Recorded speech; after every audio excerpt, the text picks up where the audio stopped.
Bon, coucou, bienvenue dans ce nouvel épisode de Charbon. Je regarde la caméra parce que cet épisode est filmé. Oui. Très très contente, donc pour ceux qui nous écoutent, vous pourrez aussi retrouver l'épisode sur YouTube si tout va bien. On espère. On espère, normalement c'est le cas. Je suis Louison et aujourd'hui j'ai le plaisir d'accueillir Léopold, qui est donc torréfacteur, le fondateur de Rouge Soleil, donc, qui est une marque de café, et également le créateur du Coffee Hub Community. Exactement. Avec Charles. Exactement. Aujourd'hui, on va parler de plein de choses. On va parler de café de spécialité, qui peut paraître un peu un sujet nébuleux pour beaucoup de personnes. Ça l'est aussi pour moi. Ça l'est un petit peu moins parce qu'on s'est déjà rencontrés. Tu m'as déjà un petit peu parlé de tout ça, mais ça reste quand même un milieu assez... niche. Ouais, carrément. Mm.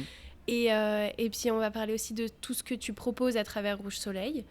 Voilà. J'ai trop hâte, je suis trop contente parce que tu n'es pas chef. Donc je suis trop contente d'apporter aussi cette touche de café sur charbon parce qu'on a du café dans tous nos restaurants et ça fait partie de nos vies. On commence notre journée avec le café. Voilà, parfois on continue la journée avec le café. Donc je suis trop contente de pouvoir en savoir plus aujourd'hui et je suis très contente de vous proposer cet épisode. Et il y a une livraison en ce moment de café. Ouais, un conteneur d'Éthiopie.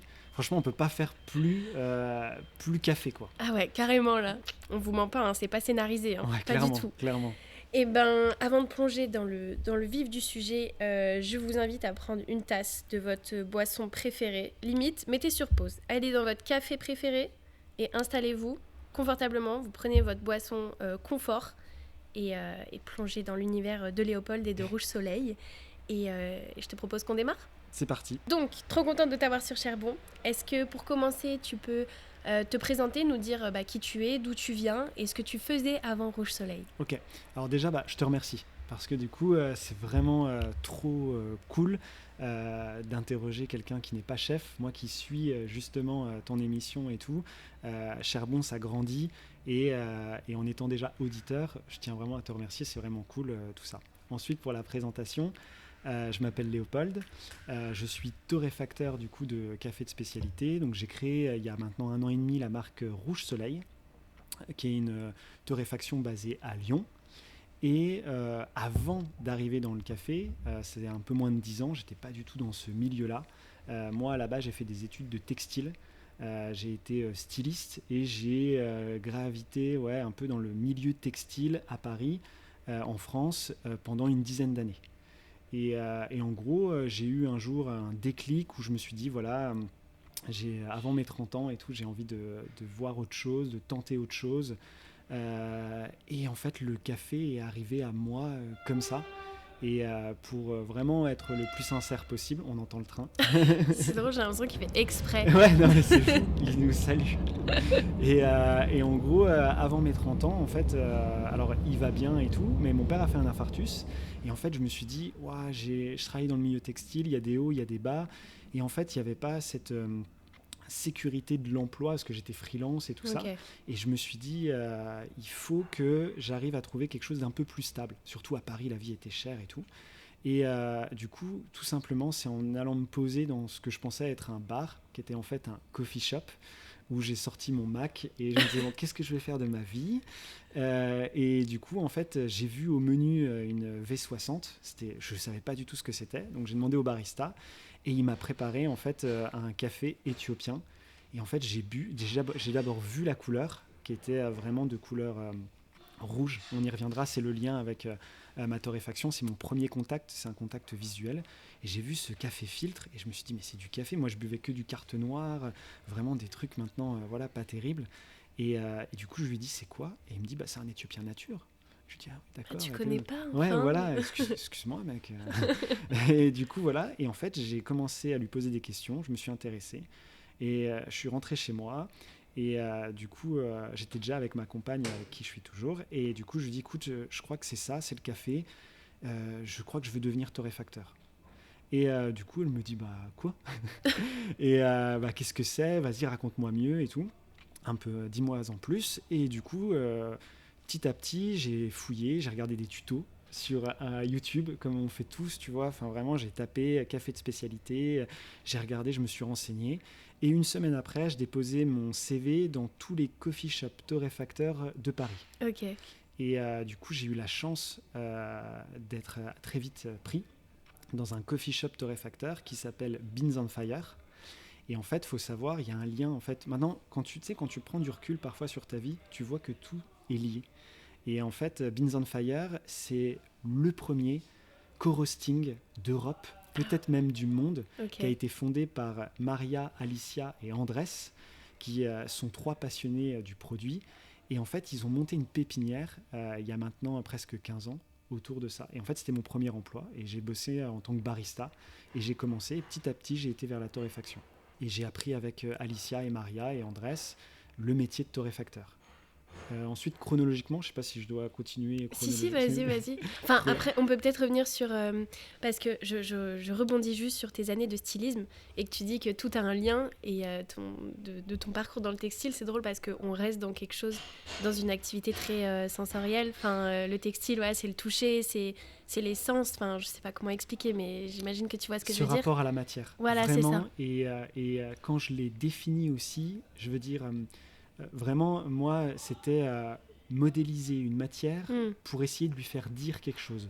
Et que ce soit de la laine bouillie, du coton, t'essayais de... En gros, ma vision du textile, c'est un créateur de mode, il comprend son époque et il la devance.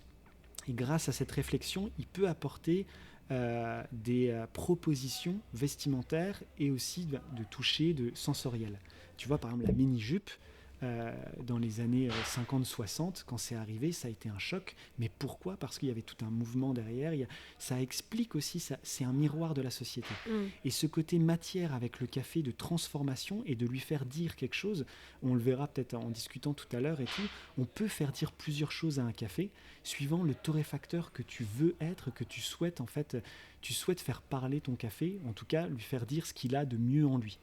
Et du coup, voilà, c'est un peu le lien que j'ai trouvé en travaillant la matière. C'est beau. Voilà. Ouais. Tu as juste changé de médium. Ouais, voilà, c'est ça. Donc, trop bien. Donc, tu pars, tu oses déposer tes CV dans des coffee shops. Pendant 1 an, tu vas apprendre à leur côté. C'est ça, ouais.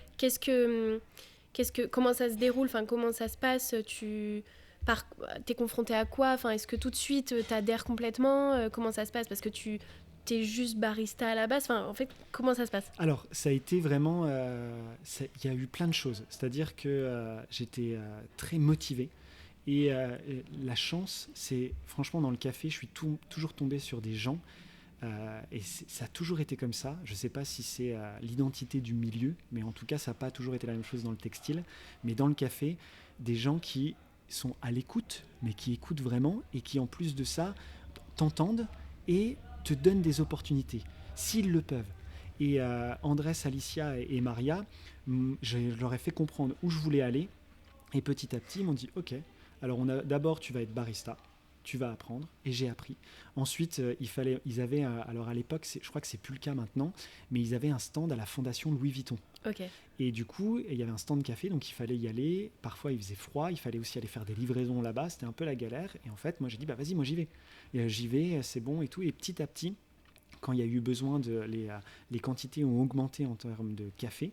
Du coup, je me suis dit, bah, je suis prêt à apprendre si vous voulez. Moi, je suis là. Et petit à petit, ils m'ont transmis tout ça. Et en fait, ça a été vraiment une transmission. Il faut savoir que Maria et Andrés, ils sont d'origine colombienne. Okay. Donc vraiment, c'était, ils vont direct chez les producteurs. Ils sont attachés aux produits. Ils ont un coffee shop, ils ont une torréfaction. Ils gèrent aussi une pépinière.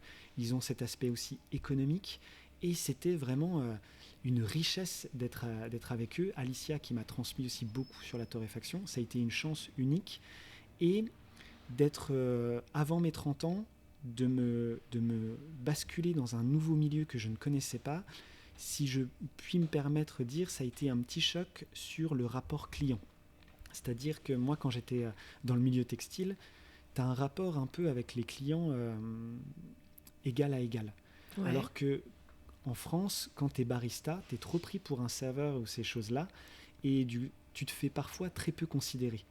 Et du coup, alors j'avais déjà fait du service et tout ça, mais je m'en foutais un petit peu, j'étais plus jeune et tout, donc en fait ça m'était égal. Mais là, comme j'y mettais de l'implication et que vraiment je posais le café et que j'attendais de voir une réaction et tout ça, ça a été parfois des petits coups de mou et tout, mais je pense que c'était nécessaire aussi pour tester ma volonté. Ok, Voilà. ouais, t'as vraiment réalisé la différence de traitement. Ouais, C'est vraiment. drôle. Et ça, il faut, et j'en profite du coup, le fait que tu me tendes le micro, être barista, c'est un vrai métier. Et bien sûr, c'est du service, mais c'est vraiment, je connais peu de personnes, enfin j'en connais bien évidemment, mais qui pendant 7 heures sont debout, préparent des cafés, en parlent avec le même enthousiasme, en parlent avec la même joie, le sourire. Servir, c'est un vrai travail. Ouais. En fait, peut-être qu'on confond un peu l'étudiant qui va bosser au Starbucks voilà, pour se faire un peu Clairement. d'argent et le vrai barista, Et le vrai barista, qui a construit sa vie autour de... Enfin, sa vie, clairement. c'est un peu fort, mais... Clairement. Et en plus de ça, c'est vrai que même l'étudiant, tu vois, et je veux dire, il y a quand même en France parfois une sorte de hiérarchisation, ça se dit, oui, je sais pas, Ouais. c'est dans les métiers et tout, et c'est vraiment dommage. Et du coup, c'est juste le respect de l'autre et tout ça, et c'est vraiment très important, quoi. C'est clair. Il n'y a Et- pas de saut métier. Mais non, non, il n'y en a pas, vraiment. Et tout le monde est tellement singulier que du coup, on a tous à apprendre quelque chose, tu vois. Pour continuer, donc à quel moment... donc tu restes 1 an avec eux. Ouais, 1 an et demi un peu. 1 an et demi, c'était une offre hyper complète. Tu as pu Ouais. voir tout, finalement. C'était fou. Tout ce qui était possible du Tout. métier. Travailler avec du CHR, des professionnels, aller dans des hôtels, Ça, c'est dingue. réparer des machines de Longhi, vraiment être bloqué sur le périph' de Paris. Tous les aspects, les bons côtés, les mauvais côtés, j'ai absolument tout vu. C'était trop bien. Génial. Alors, c'est quoi la suite? Qu'est-ce qui te fait Eh ben, switcher? le Covid. Ah, c'est à ce moment-là, Ouais, ok. le Covid. Et du coup, là, forcément, une entreprise petite comme Beans on Fire, ils avaient plus trop, on va dire, en disant, mais on ne sait pas de quoi l'avenir sera fait. Donc, on va te faire repasser en barista. Ok. Et là, ça a été une déchirure. Pour moi, c'était trop dur. Pas le fait de servir le client, bien au contraire et tout. Mais en fait, vraiment, le truc, c'est que on a eu le confinement le 18 mars. Le 16 mars, j'ai fait ma première session tout seul de torréfaction comme un grand parce qu'Alicia m'a dit c'est bon, tu peux y aller et tout ça. Et donc du coup, ça m'a marqué. Et 2 jours après, il y a le confinement et je me suis dit non, pas J'y là. étais enfin. Là, oui, c'est ça, c'était bon quoi. Et du coup, ça a duré un petit peu. Donc ça, c'était en avril.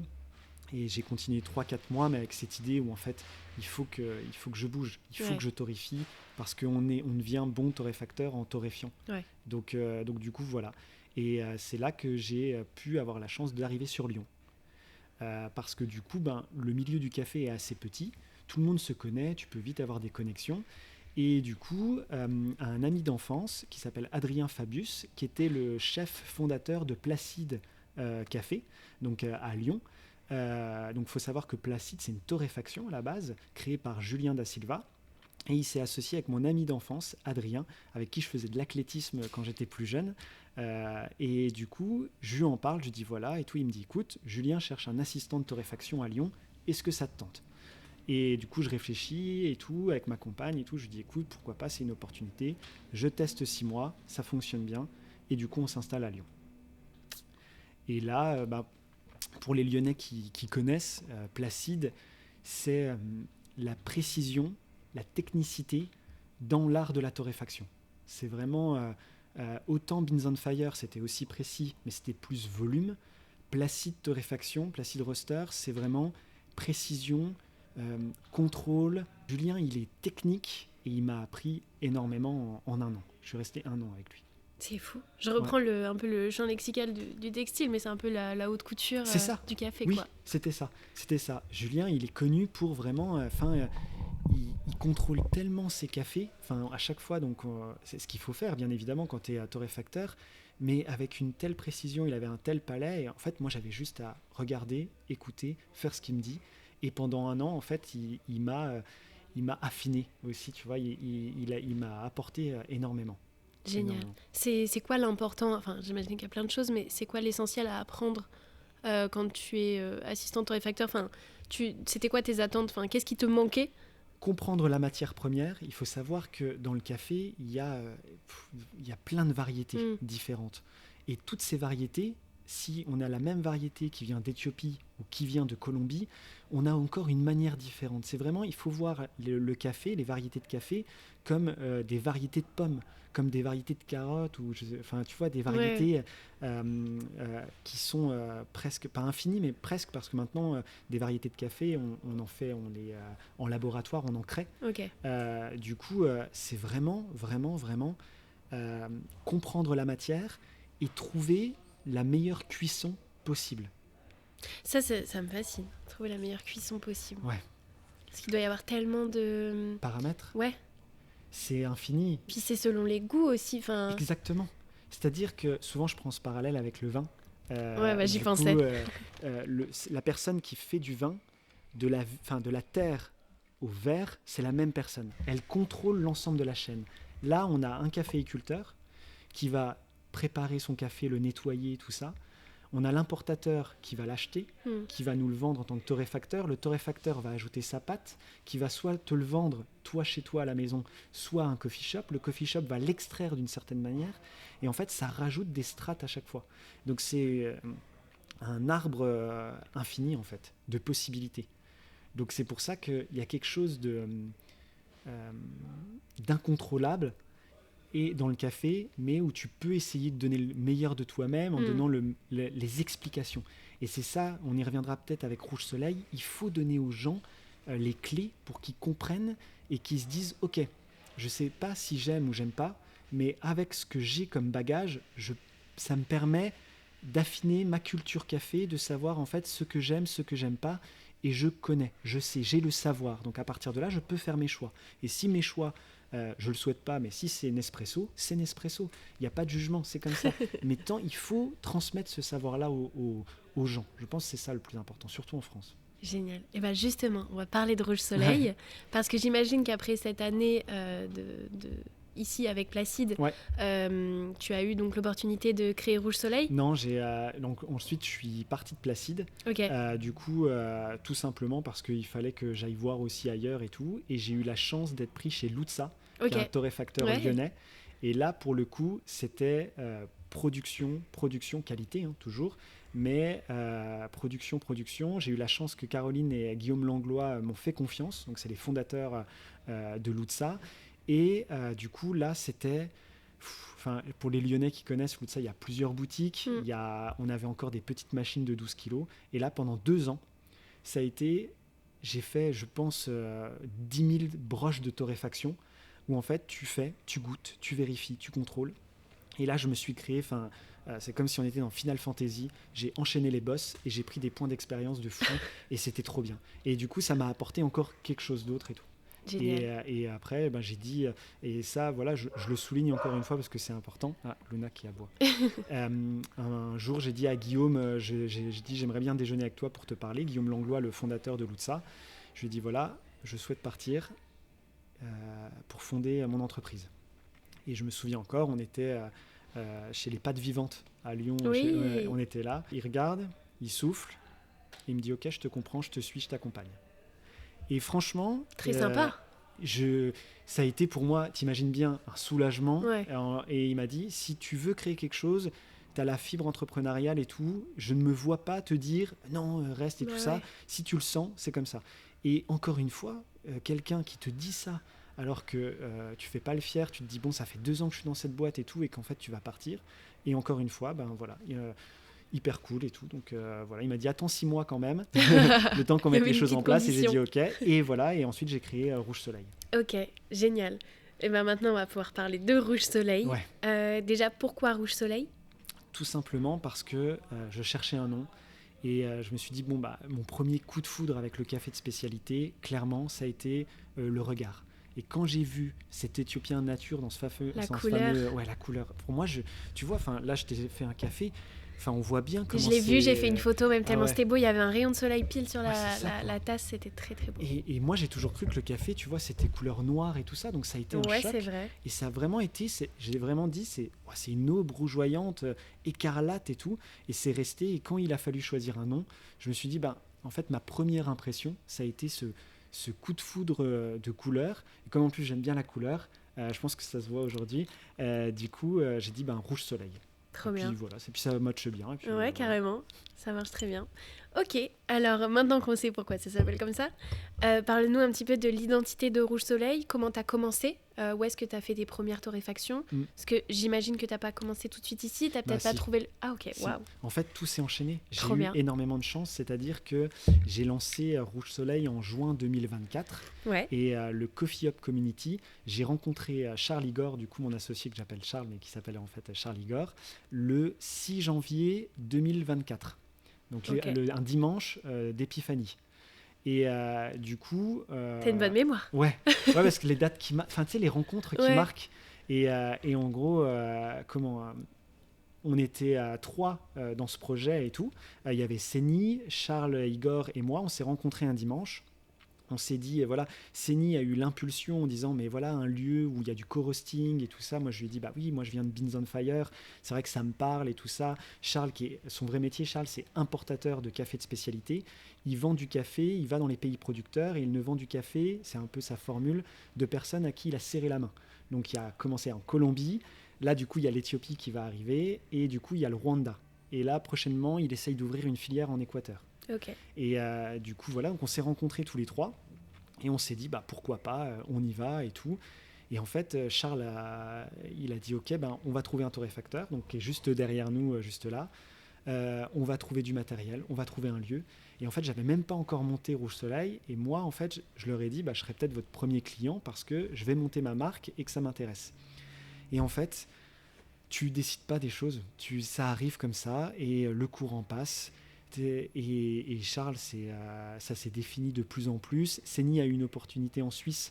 Du coup, on s'en est plus occupé avec Charles de ce projet-là. Et en fait, ça a été un coup de foudre professionnel parce que il est incroyable. Il est là-bas, il m'entend pas, mais du coup, il m'apporte énormément. Et petit à petit, en fait, on a construit ce lieu. En parallèle, j'ai construit Rouge Soleil et j'ai construit le Coffee Up Community. Trop bien. Et en fait, j'ai créé mon besoin et je me suis créé en tant que client et tout. Et ça a été... C'est fort. Ouais. Malin. coup de chance, mais non, c'était fou. Et voilà, donc tout s'est fait.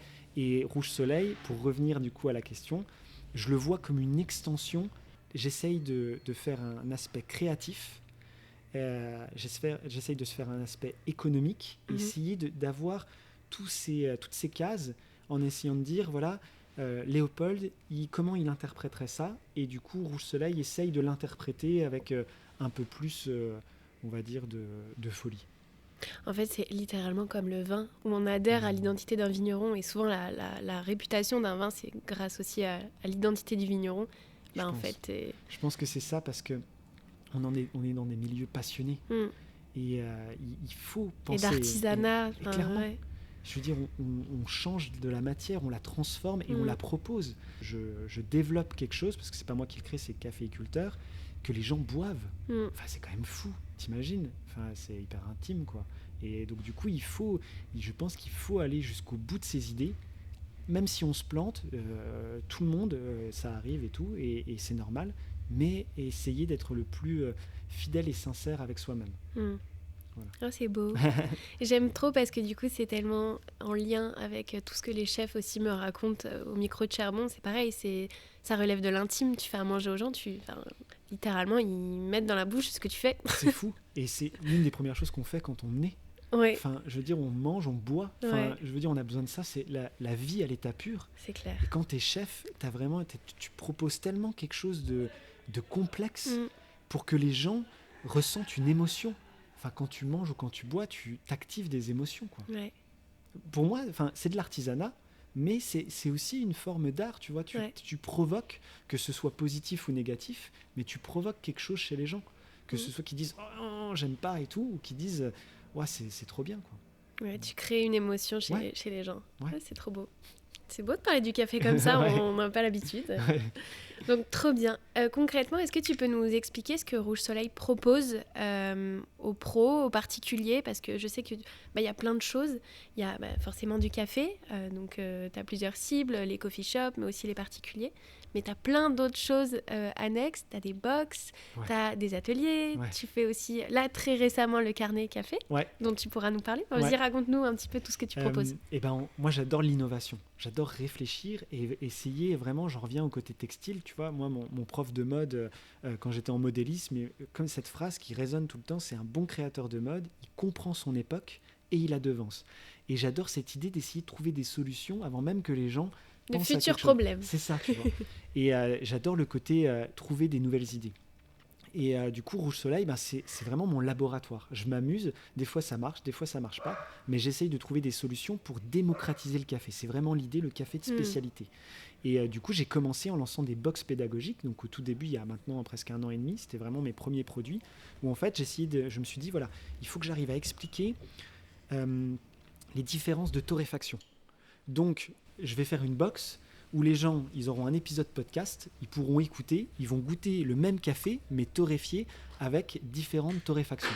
Et donc, du coup, comme ça, ils vont se rendre compte. Ça va leur permettre d'emmagasiner de la culture, de savoir, et après, ils pourront dire, quand ils vont chez leur beau-frère ou chez leur belle-sœur, « Ah, ton café est un peu trop torréfié. » Enfin, leur donner des armes, quoi, pour que ça puisse être dans le concret. Donc il y a eu ça, et essayer de trouver, tu vois, des idées, voilà. Donc ça, c'est la partie innovation. Et là, dernièrement, les gens, ils ont le café de spécialité. Ça peut paraître niche, on l'a dit, ça peut paraître un peu pompeux, ça peut paraître un peu bobo, mais en fait, c'est juste un terme qui définit une qualité. Et cette qualité-là, on la définit avec des critères. C'est vraiment, je dis souvent, pour apprendre le café de spécialité, il faut imaginer un poème. Tu as besoin d'apprendre à lire. Pour apprendre à lire, tu as besoin de connaître l'alphabet. Et le carnet café, c'est un carnet où en fait, je mets à disposition tout ce qui permet d'analyser un café pour se dire si oui ou non c'est un café de spécialité. Parce qu'un café de spécialité, c'est un café qui a une note sur 100, où la note dépasse 80 sur 100. En fait, on a plusieurs critères. On note ces critères sur 10. Et en fait, ces critères, une fois que la note globale dépasse 80, on dit ça, c'est un café de spécialité. Et c'est quoi les critères? Alors, tu as la complexité, l'uniformité, la propreté, l'acidité, la sucrosité, s'il y a des défauts. Qu'est-ce qui sent au nez à sec, qu'est-ce qui sent du coup mouillé, les différents arômes. Et tout ça va permettre en fait de gagner des points là et tout. Et en fait, c'est juste un critère qualitatif. Par exemple, il faut savoir que le café de spécialité, il n'est cueilli qu'à la main. Parce que quand on cueille à la main, on respecte la maturation des cerises. Parce que le café, c'est une cerise. Et donc, du coup, forcément, si on respecte la maturation de la cerise, ça va donner un meilleur café en tasse. Un café qui est récolté à la machine, il va prendre des cerises vertes, des cerises un peu pourries et tout. Et donc, du coup, en tasse, ça va se sentir. Donc, naturellement, la note, elle va baisser. C'est-à-dire que ce n'est pas un critère qu'on cueille à la main, mais le fait de cueillir à la main amène une qualité qui va aller tendre vers une note plus élevée, plus au-dessus de 80 sur 100. Donc tous les cafés de spécialité sont des cafés de grande qualité? Oui, normalement oui. Voilà, sur ces critères-là. Et c'est pour ça qu'il y a la subjectivité qui rentre en compte. C'est encore une donnée. Je veux dire, je sais, alors s'il m'entend, il va m'en vouloir et tout, mais mon papa ne peut pas boire mes cafés. Non, trop acide, ça va pas et tout machin. Donc voilà, c'est comme ça parce que il a été habitué, il a une autre culture, alors il comprend. C'est ça, c'est des années de café Mazout, noir classique. Voilà. Mais j'en fais partie. J'en fais vraiment c'est partie. Comme ça. Et il faut pas essayer de bousculer les gens là-dessus. Il faut juste essayer de leur apporter les clés et de leur faire comprendre. Et à partir de là, ils font leur choix. C'est trop bien. J'adore comment tu l'expliques. Donc, tu as ces box-là où les gens peuvent justement... Et oui, on l'a pas dit, tu as parlé de ton podcast. On l'a pas dit, mais ce qui est génial, c'est que tu as un podcast Rouge Soleil, qui s'appelle comme ça, donc, que vous pouvez retrouver sur toutes les plateformes. Partout. Qui est génial. Et c'est aussi trop bien parce que c'est un excellent moyen de communication. C'est une stratégie de dingue et c'est bravo, c'est trop intelligent. Le podcast, déjà le podcast, c'est trop bien, tu vois. Moi, je suis trop content J'adore aussi. C'est quelque chose qui monopolises ton attention tout en faisant autre chose aussi. Ouais. Enfin, je veux dire, pour moi, ça correspond tellement à notre société. On va tellement faire 10 000 trucs. Enfin, moi, je t'écoute en faisant la vaisselle. J'écoute, on va déguster en préparant mes courses. Enfin, tellement de choses. C'est tellement fou que du coup, naturellement, je me suis dit, OK, comment je peux essayer de toucher un maximum de monde sans être connu ? Et du coup, je me suis lancé. Et petit à petit, voilà, je reçois des personnes, j'invite et tout. Et c'est incroyable parce que je ne pensais pas, alors à mon échelle, que le café, un podcast hyper niche, marche autant. Enfin, pour moi, tu vois, il n'y a pas longtemps, j'ai atteint les 10 000 écoutes. C'est génial. Sur le café. C'est là, tu te dis, voilà, quoi, il y a du potentiel, quoi. Et Rouge Soleil, c'est une extension, tout ça. C'est essayer d'avoir, tu vois, une hydre à plusieurs têtes, quoi. Ouais. Et essayer d'explorer plein de choses. C'est génial. Il y a quelque chose que tu préfères faire ? Enfin, je sais que tu as des ateliers aussi. Tu fais beaucoup d'ateliers. Enfin, comment ça représente quoi dans ton activité ? 20% à peu près. Ok. 20% de mon activité parce que les gens sont demandeurs et que du coup, avoir le contact direct, il n'y a rien de mieux. Parce que tu es avec eux, tu es plongé, donc je l'ai fait au Coffee Hub Community et tout. Et en fait, pareil, les gens sont très demandeurs. Là, j'ai vraiment halluciné. J'ai créé un nouvel atelier il n'y a pas longtemps. Je n'ai pas encore commencé, je vais commencer dans 2 semaines. Le titre, c'est « Apprendre la torréfaction comme un professionnel ». Parce que je me suis rendu compte que les gens étaient demandeurs de ça. Donc ça, c'est des particuliers ? Ouais, c'est des particuliers qui viennent. Et là, je suis complet jusqu'à... Alors, j'en ai mis un par mois de 2 personnes maximum. Et je suis complet jusqu'à Noël. Génial. Et on trouve ça sur Weekendoo ? Ouais, Weekendoo sur le site. Tu passes, mais Weekendoo. Ok. Et du coup, et puis, tu vois, il y a tellement de moyens maintenant de proposer des choses. Ouais, c'est clair. Si tu as des idées... Je pense que si tu as des idées, au 21e siècle, en 2025, je pense que tu peux réussir à faire les choses. Et bien justement, j'ai une petite question. Je reviens sur ce que tu as dit au tout début, où tu disais que tu avais envie de quitter ta situation un peu instable de freelance et d'aller vers quelque chose de plus stable, où tu pouvais mieux gagner ta vie, enfin en tout cas être plus stable, voilà, tout simplement. Est-ce que, parce que dit comme ça, on dirait pas que faire du café, c'est un métier stable, mais ça l'est du coup ? Alors, actuellement, non. Actuellement, non. Mais ça fait que 1 an et demi. Ouais. Et du coup, c'est là que c'est hyper important d'être entouré. Et tu vois, d'avoir quelqu'un dans mon entourage comme Charlie Gore, lui, il a toujours été entrepreneur, toujours dans l'importation. J'ai un entourage proche qui me conseille énormément. J'ai une comptable, j'ai tout ça qui me donne des directions. Et du coup, j'espère que bientôt, je serai, on va dire, plus que rentable et que je pourrai bien gagner ma vie et tout. Mais je suis conscient que je ne ferai pas fortune. Mais l'euphorie que j'ai chaque matin en me levant pour faire ce que j'ai envie de faire n'a pas de prix. Ouais, et du coup, voilà. Donc, et de gagner sa vie avec le café, c'est possible, j'y crois, sinon je ne continuerai pas. Mais je pense qu'il faut être malin et il faut toujours se remettre en question. Comme dans tout, tu vois, mais je pense que quand tu es entrepreneur, il faut écouter ce que les gens ont à dire pour essayer de leur trouver des solutions. Et du coup, voilà, et je pense que quand on les écoute vraiment, on fait attention à eux, eh ben, on peut proposer l'option A, l'option 2, et il y en a forcément au bout d'un moment, j'en suis persuadé, ils vont dire bon, allez, vas-y, je teste ton option 2, on va voir, et puis après ils reviennent, et voilà. Et il faut... être à l'écoute de son marché. Ouais, c'est ça. Et puis oui, il y a des choses, et c'est toujours pareil. Là, on est au Coffee Hub Community, il y a beaucoup de torréfacteurs qui se lancent, et on a une phrase avec Charles où quand ils arrivent, on leur dit... Peut-être, c'est très important de comprendre que vous n'allez peut-être pas vendre le café que vous aimez. Ouais. C'est important, je dirais, il y a une réalité économique. Des grains de café, ça coûte cher, surtout le café de spécialité, ça coûte de l'argent. Mais en fait, il y a tellement un travail, il faut savoir l'expliquer et tout ça. Et il faut se remettre en question et se rendre disponible et accepter, en fait, travailler son petit vocabulaire pour dire... Vous m'attaquez sur un point, je peux vous répondre et c'est normal. Et en fait, voilà, et ne pas prendre de haut parce qu'on a trop vite cette image du coffee shop bobo, voilà, alors que pas du tout. On en reviendra sur cette image bobo parce que ça m'intéresse. Ça m'intéresse beaucoup, mais on a fait un petit switch là, mais je reviens sur du coup ce que Rouge Soleil propose et sur le Coffee Hub Community. Donc tu as parlé qu'il y avait plusieurs torréfacteurs. Donc vous accueillez, ça se dit ? Vous accueillez. suis dysorthographique, alors c'est pas Waouh, sur attends, moi. j'ai un bug. Ouais, je crois. Hein. Ouais, vous accueillez. Il y a des gens qui viennent et qui souhaitent, voilà, ils arrivent et ils disent j'ai envie de monter ma marque de café, C'est j'ai ça. envie de créer une marque de café.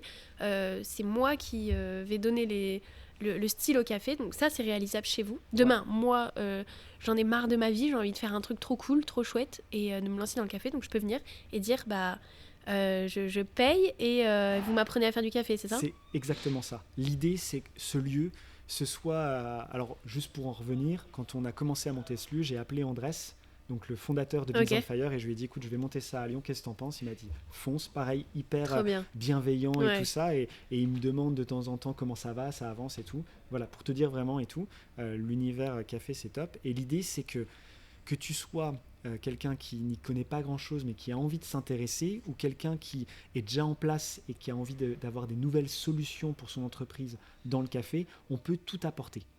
Là, du coup, par exemple, on forme. Donc, moi, je m'occupe de la formation.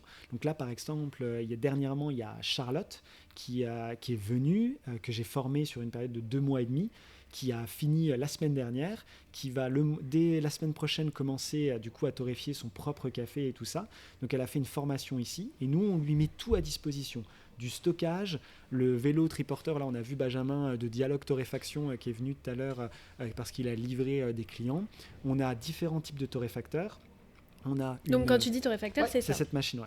C'est cette machine, ça c'est une machine d'origine polonaise, c'est un torréfacteur à gaz. Et du coup qui utilise de la conduction et de la convection.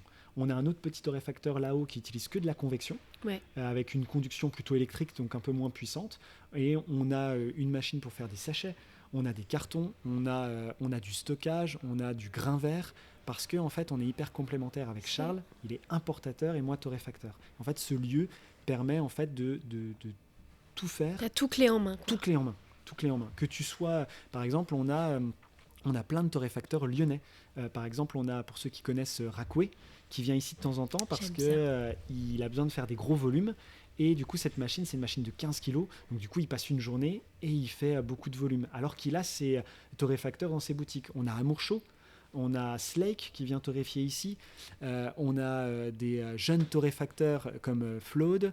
On a Topo, donc Charlotte. On a Flemme, des Nancéens qui viennent torréfier ici. Flemme, ouais. J'adore. C'est pas mal. Bien trouvé, café, ouais. Flemme. Qui ont un coffee shop. Donc on a vraiment des profils à chaque fois différents. Et on a Benjamin de Dialogue Torréfaction, on a Rouge Soleil, on a... Il y a du monde quand même. Ouais, il y a du monde. Ouais. C'est chouette, ça tourne bien. Ouais, il y a du monde et du coup, ça crée aussi une communauté. Et du coup, on s'entraide. Parce que c'est très important de comprendre, et c'est pour ça que je crois vraiment au café de spécialité, c'est que on pourrait penser qu'on est tous concurrents, mais je ne crois pas qu'on soit opposés. Je pense qu'ensemble, on peut justement développer le marché de spécialité. Vous êtes confrères et consoeurs. Exactement. Parce que le café, ça se consomme tellement vite. Je veux dire, le fait, et je le sais, ça fonctionne déjà comme ça, je suis dans un coffee shop, parce que du coup, je propose mes cafés à des coffee shops et tout ça, et je sais qu'il va me dire, j'ai envie de changer, ce qui est tout à fait normal, je veux dire, et je vais lui dire, tiens, moi j'ai le Coffee Hub Community, si tu veux, j'ai 2-3 torréfacteurs qui sont cool, qui pourraient peut-être te convenir, et hop, et ça tourne. Et en fait, on s'entraide comme ça, parce que chaque torréfacteur a une proposition, a une sonorité à proposer. Puis finalement, c'est pas plus mal pour toi de placer les autres, puisqu'ils viennent faire chez toi. Exactement, et comme ça, ils augmentent leur volume, et comme ça, on est de plus en plus, on va dire... pérenne. C'est le but ici. Le but avec Charles, on s'est dit, on compte pas là-dessus pour gagner notre vie, mais pour développer les activités, le milieu, le café et tout ça. Et à Lyon, ça se développe énormément. C'est incroyable. Les coffee shops. Ah ouais, il y en a plein qui ouvrent. Il y en a plein, avec des propositions différentes. Ouais.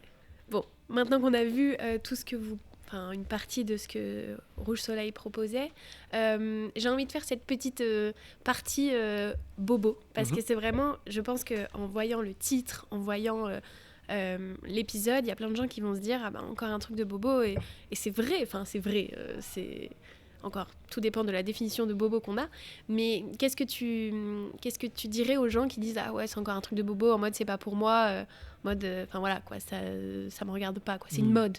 En gros, je pourrais dire plusieurs choses, alors sans prétention et tout ça, mais c'est qu'on s'est fait en quelque sorte amener dans une certaine direction. C'est-à-dire qu'il faut savoir qu'à la fin des années 80, début des années 90, les grands industriels ont trouvé une manière de torréfier le café pour faire énormément des gros volumes et standardiser les goûts. Ouais. Et en gros, on est aussi beaucoup né en fait avec cette idée que le café n'avait qu'un seul goût. C'est vrai. Et on a oublié en fait que le café, c'est aussi riche en arômes que le vin.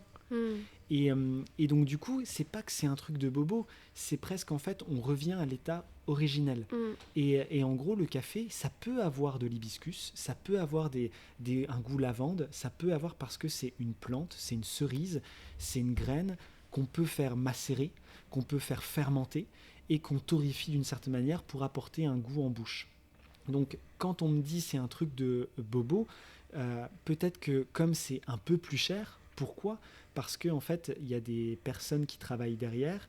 Et en fait, dans le café de spécialité, il y a un peu, si tu veux, un mot d'ordre où on rémunère justement les personnes parce qu'on est en direct avec eux. Je veux dire, dans les épisodes podcast Rouge Soleil, j'ai interviewé Nicolas Ocampo, j'ai interviewé Abdul Rudaunga, qui est du coup mon caféiculteur au Rwanda. Nicolas, c'est en Colombie. Trop bien, tu les as sur... Ah, Ouais. j'ai pas vu ça. Et ben, je les ai appelés par WhatsApp. Et du coup, on a enregistré l'épisode. Question bête, il parle français ? Alors, Nicolas, c'est Charles Igor qui m'a aidé parce que du coup, Ok. il parle espagnol. Ok. Donc, j'ai fait un épisode Trop bien. traduction et tout. Et Abdul, ouais, il parlait français. Ok. Il parlait français et tout. Et du coup, et c'est là que tu te rends compte, en fait, que eux, il y a tellement aussi une chaîne qu'il faut, en fait, moi, j'ai aucun problème à définir mes prix, en fait, à être sur la transparence en disant combien touche mon importateur, combien la personne, le caféiculteur touche, combien moi je touche par kilo. J'ai aucun problème avec ça. Et j'essaye de le justifier de cette manière-là. Et peut-être que c'est vrai, le côté bobo, on est dans une société d'image, on est dans une société de l'esthétisme raffiné à outrance parfois. Et donc du coup, c'est peut-être plus un concept que réellement, c'est plutôt du virtuel que du réel, quoi. Je crois pas être un bobo, quoi. Je crois juste aimer les bons produits. Ouais. C'est tout. Oui, finalement. Mais en fait, j'y réfléchissais ce matin, je me disais, mais en fait, on est tous le bobo de quelqu'un. Et finalement, être bobo, c'est juste s'intéresser à quelque chose que l'autre va pas forcément s'intéresser à ça. Donc si tu t'intéresses à un truc un peu niche, déjà rien que le mot niche, c'est bobo, tu vois, rien que ça. Mais oui, on est tous le bobo de quelqu'un. Tu vois, par exemple, ça me fait rire, je porte des Salomon, je fais pas de trail. Est-ce que c'est ça être bobo aussi, tu vois ? Ouais, c'est tout on y revient à la mode, tu vois. Oui, c'est drôle. Ouais, tu vois, on revient au textile et tout, et ceux qui sont du coup avant-garde, qui portent une pièce avant tout le monde, enfin tout ça et tout. Je vais me perdre si je parle là-dedans, mais c'est vrai, t'as raison. Qu'est-ce que c'est être vraiment bobo ? Dites-nous si vous avez la réponse. Je sais pas. Est-ce que c'est être curieux ? Si c'est être curieux, ouais, c'est vrai, c'est être curieux. Et aussi, les gens, c'est facile de dire ça un petit peu. Je trouve qu'il faut juste... c'est pas parce que tu t'intéresses pas à quelque chose que tu trouves que c'est ridicule qu'une personne s'y intéresse que du coup tu dois le dénigrer. Je veux dire... moi j'admire les gens qui ont des passions vraiment hyper niches, tu vois. Et qui sont fadas de ça et qui... je trouve ça trop bien. Je veux dire, c'est cool, quoi. Que ce soit des jeux de société, que ce soit... la vie des requins, que ce soit... je trouve ça trop bien. Ouais, c'est clair. Après, je pense aussi à cet aspect d'accessibilité financière. Je pense tout de suite quand c'est des sujets qui sont un peu, un peu plus chers que le standard, tout de suite, tu fais partie des bobos en mode, tu peux te l'offrir parce que tu as peut-être un cadre de vie un peu supérieur. Et bon, bref. T'as raison. Et ça, c'est aussi un des combats. Et c'est là récemment, il faut qu'on essaye en tant que torréfacteur de café de spécialité d'essayer de montrer qu'on peut, en sourçant, en travaillant des cafés d'une certaine manière, en peaufinant son art de la torréfaction, c'est un vrai travail. On peut faire ressortir le meilleur de cafés qui sont peut-être un peu plus bas en notes et un peu plus bas en prix d'achat. Et ça, là-dessus, j'essaye vraiment de me battre avec cette gamme de saison que j'ai sortie récemment, essayer de proposer aux gens des cafés en fait qui ont une note plus basse, mais qui n'ont pas forcément, qui sont moins complexes, mais en les travaillant vraiment précisément, et en les proposant au prix juste, mais un peu moins cher. Mais oui, et d'ailleurs, j'ai posé la question à ma mère il y a 2 jours, où je lui ai dit, mais combien t'achètes là, le dernier kilo, tu l'as acheté combien Elle me dit, 15 € le kilo. C'est cher, le café. Ouais, et 15 € le kilo dans un supermarché. Ouais. De commodité, brûlée et tout. Et moi, je ne pourrais pas, à l'heure actuelle, avec les volumes que je fais, atteindre ce niveau-là. C'est pas possible, je ne pourrais pas. Donc, tu veux dire que ce serait trop cher selon toi ? C'est trop cher. Moi, le moins cher, là, actuellement, je suis à 26 € TTC le kilo, pour le moins cher, pour le prix client. Ouais. Ok. Et dans le café de spécialité, c'est pas trop cher. Ouais. Mais descendre encore en dessous, c'est difficile. Oui, ce serait impossible. C'est vraiment dur. Ou alors, il faut se fier, malheureusement. Alors, on est aussi dépendant de la bourse du café. Il faut savoir que le café a énormément pris au mois d'avril et tout. Il a atteint les $400. Pourquoi ? C'est de la spéculation. Ok. Il peut y avoir, en fait, c'est beaucoup le marché du Brésil qui détermine, parce que s'il y a des manques de main-d'œuvre au Brésil, vu que le Brésil est le premier producteur au monde de café, s'il y a un manque de main-d'œuvre, s'il y a des inondations, s'il y a une mauvaise récolte, du coup, il y a toujours autant de demandes de café. Le monde entier boit du café. C'est la 2e boisson la plus consommée au monde après l'eau. On se bat encore avec le thé, tu vois, mais du coup, là, la Chine commence à faire du café, donc on commence à prendre les parts de thé à la Chine. Et donc, du coup, la bourse et les gens achètent, font monter les prix. Et donc, du coup, voilà. Il y a tellement de choses à dire sur le café. C'est infini. Ça me fait un peu halluciner. C'est infini. C'est infini. Il y a tellement de trucs. Et c'est aussi humain. C'est aussi humain. Et que ce soit le caféiculteur ou le barista qui te prépare le café, tout le monde a quelque chose à dire. Et c'est hyper intéressant. Sa manière de faire et aussi dans les mots qu'il utilise et tout, tu vois. C'est clair. Putain, j'ai réécouté les épisodes avec les caféiculteurs parce que c'est cool, ça doit être hyper intéressant. Mais ils expliquent en fait leur quotidien. Et c'est d'autres problématiques. Et tu sens aussi, tu humes le réel. Ouais. Et ça, le podcast l'apporte, tu vois. Ouais. Et c'est hyper important. C'est hyper important que les gens comprennent qu'il y a des personnes derrière, que voilà. Et alors ça, c'est peut-être moins ta partie, mais bon, je pense que tu peux quand même nous en parler sur le sourcing. Comment, du coup, Charles choisit ses importateurs parce qu'il doit en rencontrer plusieurs. Enfin, comment ils sont sélectionnés Alors, comment ça se passe ? Donc Charles, il est importateur. Oui. C'est son métier. Oui. Et il va à la rencontre de caféiculteurs. C'est ça. Et par exemple, là, il a été en Colombie au mois de juillet-août, où en fait, la Colombie, donc le café, s'est hyper développé. Et le gouvernement colombien, via son association, son lobby du café, l'a invité à venir à un centre de congrès de tous les caféiculteurs de toute la Colombie. Et lui, il était toute la journée à une table et il a vu des dizaines et des dizaines de caféiculteurs qui sont venus. C'est une sorte de speed dating où en fait pitcher leur café et tout. Et il les ramené, je sais pas combien il a ramené, on peut lui demander. Bah ouais, carrément, bah oui, Charles, il est juste là. T'as ramené combien d'échantillons de Colombie en juillet ? 86. Ah oui, c'était les petits sachets. C'était exactement. Ah oui, donc il a rencontré 86 fermes, et non, peut-être un peu moins de fermes, mais il a rencontré les gens, il a été là-bas, et du coup il a pu, avec certains, en disant vas-y, dans 2 jours je passe te voir, vu que ton produit m'intéresse. Il va sur place et il rencontre. Et c'est pareil pour l'Éthiopie ou le Rwanda. C'est par contact. Il faut d'abord faire un premier contact et tout. Tu vas sur place, tu rencontres, tu discutes, tu vois comment ça travaille. Tu vois, il y a tout. Hein. Il y a des gens qui font pas bien leur travail, comme d'autres qui le font très bien. Et du coup, c'est son travail à Charles, et d'aller repérer, d'aller choisir. Et maintenant qu'on travaille un peu main dans la main avec Charles, en gros, il me ramène des échantillons. Il me les passe, moi je m'en occupe, je fais ma petite popote et tout ça, et je lui propose, et là on travaille tous les deux, en fait, lui il m'apporte, moi je lui apporte, et je lui dis écoute, ça ce serait cool si tu le proposes à ta gamme, je pense que ça conviendrait à telle ou telle personne, et ainsi de suite. Et ensuite, c'est mon associé, hein, c'est mon binôme. Hein. Ouais, trop génial, donc après vous décidez ensemble de ce qui peut être... C'est lui qui a le dernier mot, toujours, parce que voilà, mais du coup je lui apporte mes lumières là-dessus. Génial. Ok, ouais, c'est vraiment une sélection. Sélection. Ouais, tu vois celui qu'on a goûté là. D'ailleurs, il est trop bon. Il est fou, non ? Tu me l'as vendu en mode café foufou. Bah, franchement, je trouve qu'il se boit. Il se boit facilement. Enfin, peut-être parce que en ayant goûté tes cafés, je suis peut-être déjà un peu plus ouverte, je sais pas, mais trop bon. Il est trop bon. Hein. Et c'est vrai que la couleur, c'est drôle. Enfin, quoique là, on se rend pas compte parce que c'est la fin de mon. Mais la couleur est folle aussi, quoi. Et alors. bon, je switch encore, mais qu'est-ce que tu dirais, enfin, tu dirais quoi à des gens qui ont toujours bu du café style Nespresso, quoi, pour qu'ils commencent à s'intéresser à ce café-là, sans dire de changer leur consommation, parce que c'est un step assez énorme, mais juste quand ils vont dans un café, peut-être quand ils voient sur le panneau café de spécialité avec l'origine, etc., qui se dirigent vers ça, qu'est-ce que tu leur dirais ? Il faut tester. Il faut tout tester. C'est comme les aliments, en fait. Il faudrait tout reprendre à zéro et tout, et de se dire qu'il faut tester. Donc, quand ils voient un torréfacteur, il faut qu'ils prennent un espresso et qu'ils n'hésitent pas à demander ce que c'est. Parce qu'entre un Kényan et un Éthiopien, on peut avoir des différences folles.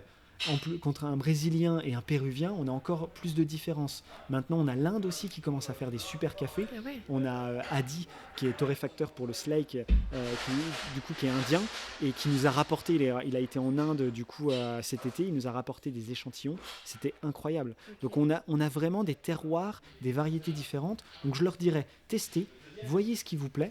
Voyez si vous préférez du filtre, si vous préférez l'espresso. Et ensuite, la deuxième étape, si ça vous dit, passez à la machine en grains plutôt que la capsule. La capsule, c'est pas vraiment du vrai café. Il y a des solvants à l'intérieur, il y a de l'aluminium, même si ils essayent de développer tout ça. Nespresso, ça a été hyper bénéfique. Avec la communication dans les années 2000-2010, Georges Clooney, What Else, tout ça, ça a fait du bien au marché du café, tu vois, parce que ça a rendu le café cool. Ça a commencé à amener quelque chose un peu élégant. Genre le café, c'est sexy. Ouais, voilà. C'est ça. Tu vois, c'est ça. Avant, c'était plus le thé. Moi, quand j'étais plus jeune, c'était tu prenais un café, ouais, ok, mais tu prenais un thé, ok, t'es raffiné. Maintenant, c'est plus vraiment le cas, tu vois.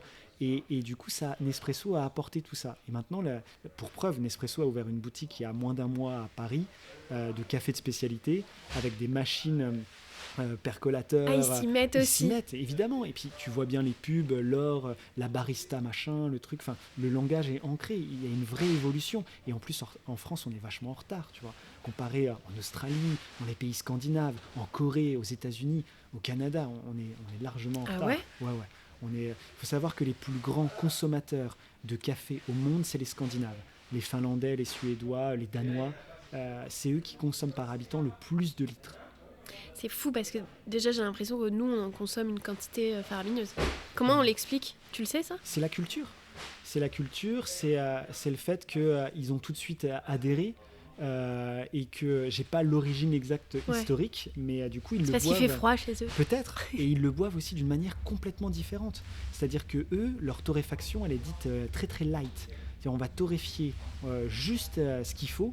Et ça aura parfois un goût un peu herbal, un peu céréal, qui va tirer vers des notes un peu très aromatiques, mais ça va tirer vraiment sur quelque chose de très clair et tout. Et tu bois ça, toi tu vas à Copenhague, tu bois un café filtre, ça peut te surprendre et tu peux dire c'est un jus de chaussette. Et c'est ça qui est fou, c'est qu'on a une culture aussi complètement différente en France, et j'en parle même pas en Italie, avec le ristretto, avec ce café hyper crémeux, hyper lourd et tout, tu vois. Ouais, il est fou. Ouais. Il faut être préparé pour le boire, c'est celui-là. Ça, c'est clair. Oui. Ne rentrons pas dans les détails, mais oui, c'est clair. Mais oui, et c'est dû à la culture, tu vois. Et pareil, le café turc, c'est encore autre chose, tu vois. Et je sais plus pourquoi on disait ça. Moi non plus. Oui, si, voilà. c'est bon. Ah oui. Ah oui, passer la machine en grains. C'est ça. Donc je leur dirais à ces gens, passez à la machine en grains et prenez, pas tout le temps, parce que économiquement, c'est vrai que surtout en ce moment, c'est la galère pour tout le monde le sait, on s'en rend bien compte. Donc de temps en temps, passez sur du grain torréfié par un torréfacteur et il vous expliquera. Et c'est là que Rouge Soleil a proposé sa gamme de saison. D'autres torréfacteurs proposent aussi des gammes comme ça. Essayez de convenir à des petits prix, mais en gardant une qualité constante et régulière. Et c'est le travail d'un torréfacteur. Voilà, si vous nous écoutez ou si vous nous voyez, soyez curieux, allez-y, testez. On met bien 6 € dans un matcha, on peut essayer un café de spécialité. Prochaine fois, je ferai ça. Ouais. Parce que tu vois, des fois, je suis capable, à chaque fois, je m'énerve parce que je fais partie des gens qui prennent des matchas. Ça aussi, c'est bobo. Ouais, mais alors je connais mal Donc, mais apparemment, c'est hyper riche. Il y a Ouais. plein de matchas différents et Ouais. tout ça, quoi. Ouais, moi je suis très nulle pour savoir si un Mhm. matcha est bon ou pas bon, vraiment. Mais donc voilà, je suis capable de mettre 6 € dans un matcha. Je mettrais 6 € dans un bon café de spécialité. Si ça te plaît, enfin, moi, je trouve que l'important, c'est de se faire plaisir. C'est Non. vrai, c'est vrai. Enfin, la vie est trop courte, hein. C'est vrai, c'est bien vrai. Je voulais revenir parce que c'est quelque chose que qu'on n'a pas évoqué juste avant, mais sur le financement de tout ça. Je pense que ça peut intéresser certaines personnes de savoir à peu près comment tu t'es... comment tu as financé cette activité, parce que vous êtes associés, donc j'imagine que tous les deux, ou tous les trois, vous étiez trois. On était 3 à la base, maintenant on n'est plus que 2. Ok, donc tous les deux, vous avez apporté des sous chacun de votre côté. Ouais. Mais j'ai vu aussi que tu avais fait un crowdfunding avec Kiss Kiss Bank Bank. Ouais. Comment ça s'est passé Alors, l'idée, c'est que j'essaye de réfléchir en me disant comment économiquement sortir le moins d'argent possible pour pouvoir en faire rentrer, pour après relancer des projets et tout ça. Donc pour ça, j'ai imaginé plusieurs modèles économiques. Pour la box pédagogique, je me suis dit que ça pourrait être bien de faire un crowdfunding et de voir si ça prenait. Je prenais un minimum de risques et une fois que j'ai atteint je crois que c'est 75% ou je sais plus combien, avec l'accord avec le site KissKiss, ils te disent ok, à partir de là on valide et tout. Et ben du coup, à partir de là, j'ai pu engager des frais pour acheter le café, pour faire les box, tout ça et tout ce qui me permettait de le faire. Ça, c'était une partie et je me suis dit, voilà, je vais pouvoir me faire connaître. Ensuite, le podcast, j'ai mis un petit peu d'argent dans le matériel, mais ça reste en tout cas raisonnable. Ouais. Pour moins de 1 000 €, je pense que c'est une somme, mais là maintenant c'est la 3e saison que j'attaque. Je pense que c'est largement, merci beaucoup. Je pense que c'est largement rentabilisé. Donc du coup, c'est de l'autofinancement. Et ensuite, tout ce qui est ici, c'est du pécule personnel que j'ai injecté dans mon entreprise et Charles aussi. Et on a décidé d'investir dedans. Et du coup, c'est des choix stratégiques où en fait, il faut tout le temps, c'est pour ça, se remettre en question et se dire, ok, mon père, il dit toujours, il faut que tu factures, il faut que tu factures, il faut que tu factures, il faut que tu factures. Ma mère dit pareil. Voilà. Donc, il faut que tu factures. Et donc, du coup, par exemple... ce que je fais, un des services que je propose avec Rouge Soleil, c'est que je crois de plus en plus, et on y revient toujours, à la singularité des lieux, des coffee shops. Chaque coffee shop a une identité. Ouais. Et c'est ce que j'ai fait récemment avec Magma, un coffee shop du coup à Lyon, où en fait je leur ai dit, avec Andrea et Bérénice, vous avez tellement une identité forte, trouvez votre café. Alors ils étaient là, mais on veut prendre tes cafés Rouge Soleil, c'est cool et tout. J'ai dit oui, mais imaginez votre café Magma et tout ça et tout. Et donc je suis parti à la recherche de leur café. Et donc à partir de là, eux, ils ont acheté le grain vert et moi, j'étais leur prestataire de service où j'ai torréfié leur café. Et ça, c'est quelque chose que je fais de plus en plus. Donc j'ai le réseau pour. Là, je travaille avec plus d'une dizaine d'importateurs en Europe et je peux le retrouver suivant un cahier des charges. Donc tu n'utilises pas que le café que Charles importe. Exactement. Et ça, c'est très important parce que c'est aussi très important que les gens le comprennent en venant au Coffee Hub. Charles, il a confondé ce lieu, mais il n'y a aucune exclusivité. Au contraire, on croit beaucoup que s'il y a plusieurs importateurs, s'il y a plusieurs torréfacteurs, il y a aussi plusieurs importateurs. Oui, parce que sinon tout le monde se retrouve avec le même café. Exactement. Il y a toujours on peut toujours torréfier différemment, mais c'est le même grain. Et on a fait par exemple un partenariat avec Belco qui est le plus grand importateur peut-être d'Europe. Je ne veux pas dire de bêtises, de France c'est sûr, le plus gros importateur de café de spécialité en France, qui est une grosse entreprise à Bordeaux. Et on leur a dit, si vous voulez, mettez des échantillons de vos cafés ici. Et en fait, les gens peuvent se servir et tout. On peut tester. Et, voilà. Et en fait, nous, Charles, il a dit, mais moi, c'est trop bien pour moi. Parce que ça fait venir aussi d'autres personnes qui veulent du café Belco.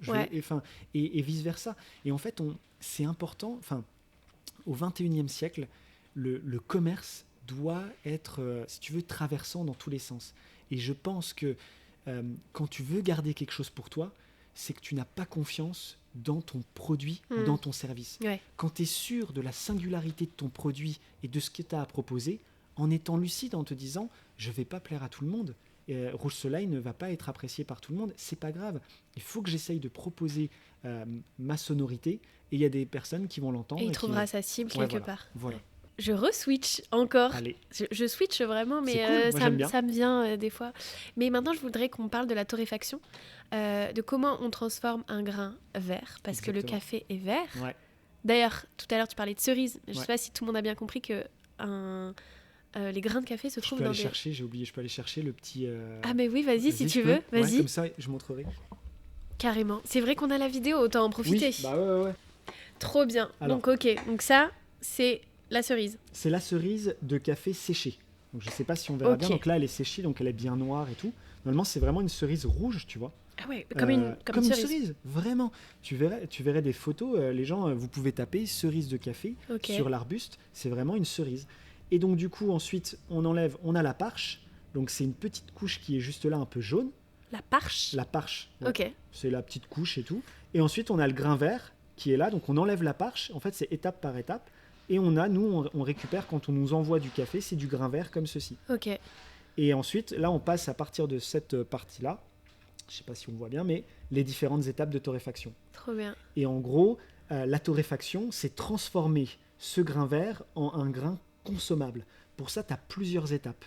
Tu vas apporter du coup de la chaleur dans cet aliment, dans cette graine, et qui va se transformer. Et tu as un lien direct avec la cuisine, parce qu'on parle vraiment de réaction de Maillard, et de caramélisation aussi. Et en fait, l'apport de chaleur va transformer les acides aminés, les protéines, les sucres qui sont à l'intérieur. Et par exemple, tu vois, ça va prendre une couleur un peu jaune de plus en plus, Ouais. Parce qu'à l'intérieur de la graine, on a ce qu'on appelle des mélanoïdes. Ok. Donc c'est ce que, par exemple, tu vois, je vais au soleil, je La bronze. mélanine, ouais. Voilà, exactement, c'est la même chose. Ok. Et en fait, ça va devenir brun petit à petit. Et plus tu torréfies, Il bronze. et c'est ça, il bronze exactement. Et plus tu torréfies, plus ça devient noir. Ok. Et, Donc ça, c'est le grain qu'on connaît. Ouais, industriel on voit qui partout. suinte. Quand un grain suinte, c'est très important. Quand un grain suinte, ça veut dire qu'il a été trop brûlé. Et en gros, les huiles à l'intérieur sont presque rentrées en ébullition. Ok. Et donc, du coup, c'est pas bon. Ok. C'est pas bon, ça a trop été brûlé. Et nous, on essaye d'atteindre, parce que la colorimétrie est aussi très importante dans le café, ce qu'on appelle la robe de moine. Tu vois, la couleur un peu robe de moine. Et après, ça dépend des styles. Et donc, tu vois, les Danois ou les Scandinaves, ce sera un peu plus clair. Et les Italiens, un peu plus foncé. Ok. Mais il faut choisir le café pour aller dans ce style de torréfaction. Ok. Et tu torréfies pas pareil si tu fais du filtre ou de l'espresso.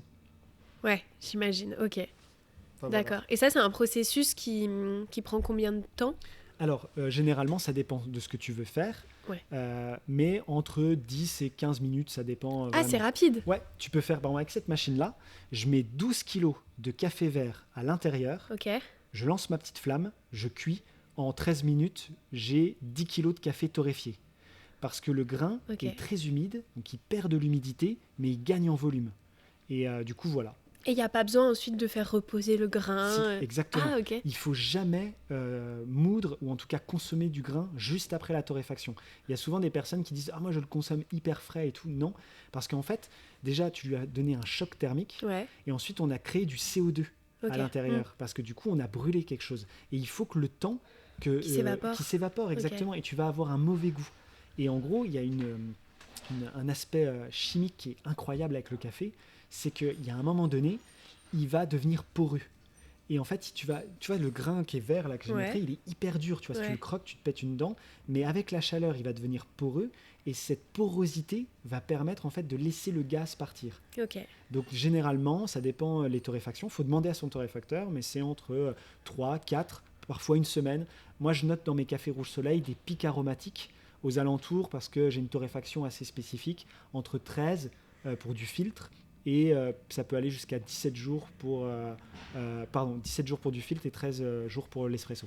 Ok, d'accord. Quand tu parles d'une torréfaction particulière, qu'est-ce que tu recherches? Alors, moi, j'essaye de chercher un maximum de sucrosité. Ok. C'est vraiment mon truc. En tout cas, je commence vraiment à me définir de plus en plus. Je continue à apprendre et tout, mais la sucrosité et le corps. Je veux qu'il y ait un poids en bouche et je veux qu'il y ait de la sucrosité. Ouais. Et du coup, il y a des torréfacteurs qui préféreront avoir une complexité aromatique, c'est aussi mon cas, mais peut-être moins de corps, peut-être quelque chose de plus pudique, de plus léger. J'ai envie d'avoir quand même, j'ai des cafés pudiques, mais je veux quelque chose qui pèse un petit peu en bouche. C'est drôle que tu dises pudique. Ouais. Qu'est-ce que tu entends par pudique Eh ben, pour le café? Un café, tu vois, qui, par exemple, j'en ai un là, le Sphère, que j'ai appelé Sphère, qui est un Pacamara de Colombie. C'est un café, il est complexe, il a des notes de fruits jaunes, mais il vient mais il n'est pas là à essayer de te bousculer les sens, le palais, tu vois. Et c'est un café que je définis, par exemple, où il peut s'accompagner avec une belle tarte au citron, avec une pâtisserie, tu vois, vraiment, c'est un café qui est un peu timide, un peu introverti, et donc du coup, il s'accompagne avec un il laisse la place à quelqu'un d'autre. Ouais, voilà, tu vois. Et ça, c'est typiquement que j'appelle un café pudique, tu vois. C'est drôle, un café pudique. Ouais, c'est ça. Ok. Donc toi, t'as des cafés pudiques et des cafés plus moins pudiques. Moins pudiques, ouais, voilà, plus extravertis. Mais essayer d'avoir quelque chose qui n'attaque pas, qui soit pas offensif, mais essayer d'avoir vraiment de la sucrosité et du corps, que ce soit en espresso et en filtre. Ok. C'est quoi les... Désolée, mon ok était très... J'étais en train de lire en même temps. C'est quoi les erreurs qu'on peut faire quand on débute ? L'erreur que je vois le plus souvent ici, c'est qu'on a des torréfacteurs. Quand tu veux te lancer dans la torréfaction, c'est que souvent, déjà tu t'y connais un peu en torréfaction, tu goûtes des cafés de spécialité, et ce que tu aimes, c'est des cafés parfois comme celui-ci, tu vois, double macération, fermenté, choc thermique avec des goûts parfois qui tirent vers la fraise, vers des trucs non consensuels. Et l'erreur qu'on pourrait faire, c'est de penser que on va vendre beaucoup de volume avec ce genre de café. C'est des cafés qui sont pas accessibles au niveau du palais pour tout le monde et tout, qui n'aiment pas. Et c'est une porte, c'est un pas trop grand. Et il faut, quand on est torréfacteur, réussir à vendre, à facturer, encore une fois on y revient, et il faut pouvoir proposer des choses parfois plus consensuelles en trouvant son style. Et l'erreur qu'on peut faire, l'erreur la plus commune, c'est d'aller trop vite, de trop brûler. Ouais, de trop brûler son café, de ne pas réussir et tout, et tellement chaque café est différent. Et là, tu vois, les conditions climatiques, c'est pour ça que quand je forme des gens, je leur dis, ça prend minimum 1 an, parce qu'on ne torréfie pas le 31 juillet comme on torréfie le 31 décembre. Les conditions climatiques, là aujourd'hui on se les caille, tu vois. Il y a Benoît qui est venu torréfier ce matin, c'était un enfer parce que du coup l'air est froid et sec. Et ça joue vraiment parce que tu vas tirer de l'air de dehors pour la convection. Tu vas vraiment comme un air fryer, tu vois, les trucs comme ça, tu viens tirer et tout, et tu apportes de l'air. Donc s'il pleut et que l'air est hyper humide, et du coup, ça va pas transmettre la même chaleur, tu vois, parce que vu que l'eau est comment on dit, l'eau est... Je peux pas t'aider là. C'est conducteur. Oui. L'eau est conducteur. J'aurais pu t'aider. L'eau est conducteur, et donc du coup, voilà, donc c'est tout ça qu'il faut prendre en compte. C'est impressionnant. Ouais. C'est tellement vivant. C'est ça. C'est ça. C'est infini et c'est un casse-tête. Mais c'est passionnant. C'est pour ça que j'ai cette formule. Un torréfacteur fait toujours la même chose, tous les jours, mais jamais de la même manière. Ouais. C'est pour ça qu'il faut être quand même assez à l'écoute de son environnement. Pas rester fermé sur ce qu'on veut absolument faire, parce que c'est pas possible. Et discuter avec les autres. Et souvent, tu vois, quand tu es torréfacteur, tu es tout seul derrière ta machine et tu cups. Donc, cupper, c'est contrôler la qualité d'un café. Et si tu es tout seul tout le temps, au final, tu te calibres toi tout seul. Ça, et tu n'as pas de confrontation. C'est ça. Et en fait, tout le monde a un avis sur le café. C'est comme l'équipe de France. Tout le monde est sélectionneur, tu vois, c'est la même chose. Et donc, du coup, personne n'a un mauvais avis. Tout le monde a quelque chose, je pense, d'important de dire parce que c'est sa culture, son parcours, et c'est ce que lui attend, c'est une proposition, tu vois. Et voilà. Ok. Tu as dit qu'il faut 1 an pour être vraiment formé, et je voulais revenir sur justement les formations. Donc toi, aujourd'hui, tu proposes de la formation, mais je me souviens qu'on en avait parlé quand j'étais venue. Il n'existe pas je vais pas dire de vraie formation, parce que tu fais une vraie formation, mais je veux dire, il n'y a pas d'école de la torréfaction. Ouais. Et ça, tu vois, c'est un sujet dans le milieu de la torréfaction qui manque vraiment. Et là, j'ai pas le temps, mais entre torréfacteurs français et tout, je veux dire, la cuisine en France, c'est là. La pâtisserie, c'est là. Tout ce qui est vin, tout ce qui est les métiers de bouche, le service, c'est là. Et le café, c'est l'élève un peu qui est toujours absent. Et tu vois, moi j'aimerais trop qu'il y ait un CAP de 2 ans, métier du café. Je veux dire, ça a sa place. Je veux dire, si on arrive à faire ça, que du coup après, dans les grands restaurants, ils arrivent aussi à se dire, tu vois, par exemple, une des pionnières, c'est Anne-Sophie Pic, qui propose justement, parce qu'elle, du début à la fin, c'est une partition complète, et elle propose une expérience complète de l'entrée au café. Et du coup, en France, il manque ça. Il manque quelque chose d'officiel. Donc, en gros, il y a des formations comme ici au Coffee Hub. Il y en a d'autres partout en France. Et ça manque, il y a un vide là-dessus cadré. Et il faut essayer de proposer au mieux. Moi, ma formule, c'est sur la durée. C'est-à-dire que je pense que pour être torréfacteur, il faut minimum 1 an. Et encore, moi, j'apprends encore tous les jours sur mon métier des nouvelles variétés, des nouveaux trucs et tout. Mais ça prend du temps. Ça prend du temps de comprendre comment on torréfie quand il fait canicule, comment quand il pleut, comment on torréfie pour faire un salon. Tu vois, avec Charles, on a la chance de faire des salons. On fait le salon du 2 roues. Par exemple, on a un stand. C'est pas la même attente café dans un coffee shop. Ouais. Pas du tout. Et il faut s'adapter, il faut proposer, il faut trouver, il faut avoir l'oreille et leur donner quelque chose. Et ça marche du tonnerre parce que quand les gens, t'es sincère et que tu leur dises j'ai une proposition à vous faire, ça fonctionne. Et la formation, ça manque énormément, malgré le fait qu'il y ait maintenant le MOF, donc meilleur ouvrier de France, torréfaction. Ouais, bah alors ça c'est fou du coup. Ouais, il existe le MOF, donc il y a une certaine légitimité du métier, une reconnaissance de métier. Clairement. Avec le MOF, donc meilleur ouvrier de France. Oui. Mais il n'y a pas de formation. Il n'y en a pas. C'est formidable. Et un CAP de 2 ans, je pense que ce serait incroyable. Donc je ne sais même pas qui est notre ministre de l'Éducation. Ça change tous les 3 semaines. Pas te dire non plus. Mais c'est un vrai dossier. Et il y a plein de gens, je pense, qui se formeraient. Surtout qu'il y a de la demande, puisqu'il y a du monde qui vient chez toi. Énormément. Et si on forme bien les gens, et ben après, ça va pérenniser, ça va créer des emplois. Je crois aussi à ça. Parce que tu peux aller, le café, comme on a dit, c'est tellement consommable. Tu vas chez Racoué le lundi et tu vas chez Puzzle le mardi. Et tu vas chez plein d'autres. Il y a plein d'autres coffee shops sur Lyon. C'est clair. J'adore les coffee shops à Lyon. C'est trop bien. Je les connais pas assez parce que je suis quelqu'un de très, je suis très casanière. Donc je reste, si je dois rester chez moi, je reste chez moi. Mais à chaque fois que je vais dans les coffee shops, je trouve ça merveilleux. C'est une expérience. Je trouve que c'est trop bien. Food, pâtisserie. C'est trop bien. Franchement, c'est très cool. Si tu as l'occasion d'aller à Bruxelles prochainement, il y a... c'est drôle que tu m'en parles parce que je risque d'y aller très prochainement. Ah, bah alors il faut que tu fasses le Coffee Tour. C'est une expérience trop bien. Ok. Du coup, j'ai oublié son prénom. Je l'ai fait avec un ami à moi, avec Antoine, qui m'avait offert ça pour mon anniversaire. Et du coup, il fait un tour des coffee shops de Bruxelles, en sélectionnant des lieux vraiment atypiques et en t'expliquant ce que c'est le café de spécialité. C'est incroyable. Trop bien. Et du coup... Puis ça, ils doivent avoir des vraies identités parce que je trouve les Bruxellois, ils ont vraiment un style. Ah ouais. Puis ils sont décontractés, et puis ils font les choses sérieusement. La frite, c'est sérieux, sans se prendre la tête. Et du coup, donc c'est trop cool, Bruxelles. Ok, je me le note. Trop bien. Je voudrais qu'on parle un petit peu de l'avenir du café. Vu qu'on en parle petit à petit là, avec la formation, tout ça, la demande qui augmente. Comment tu vois l'avenir du café de spécialité ?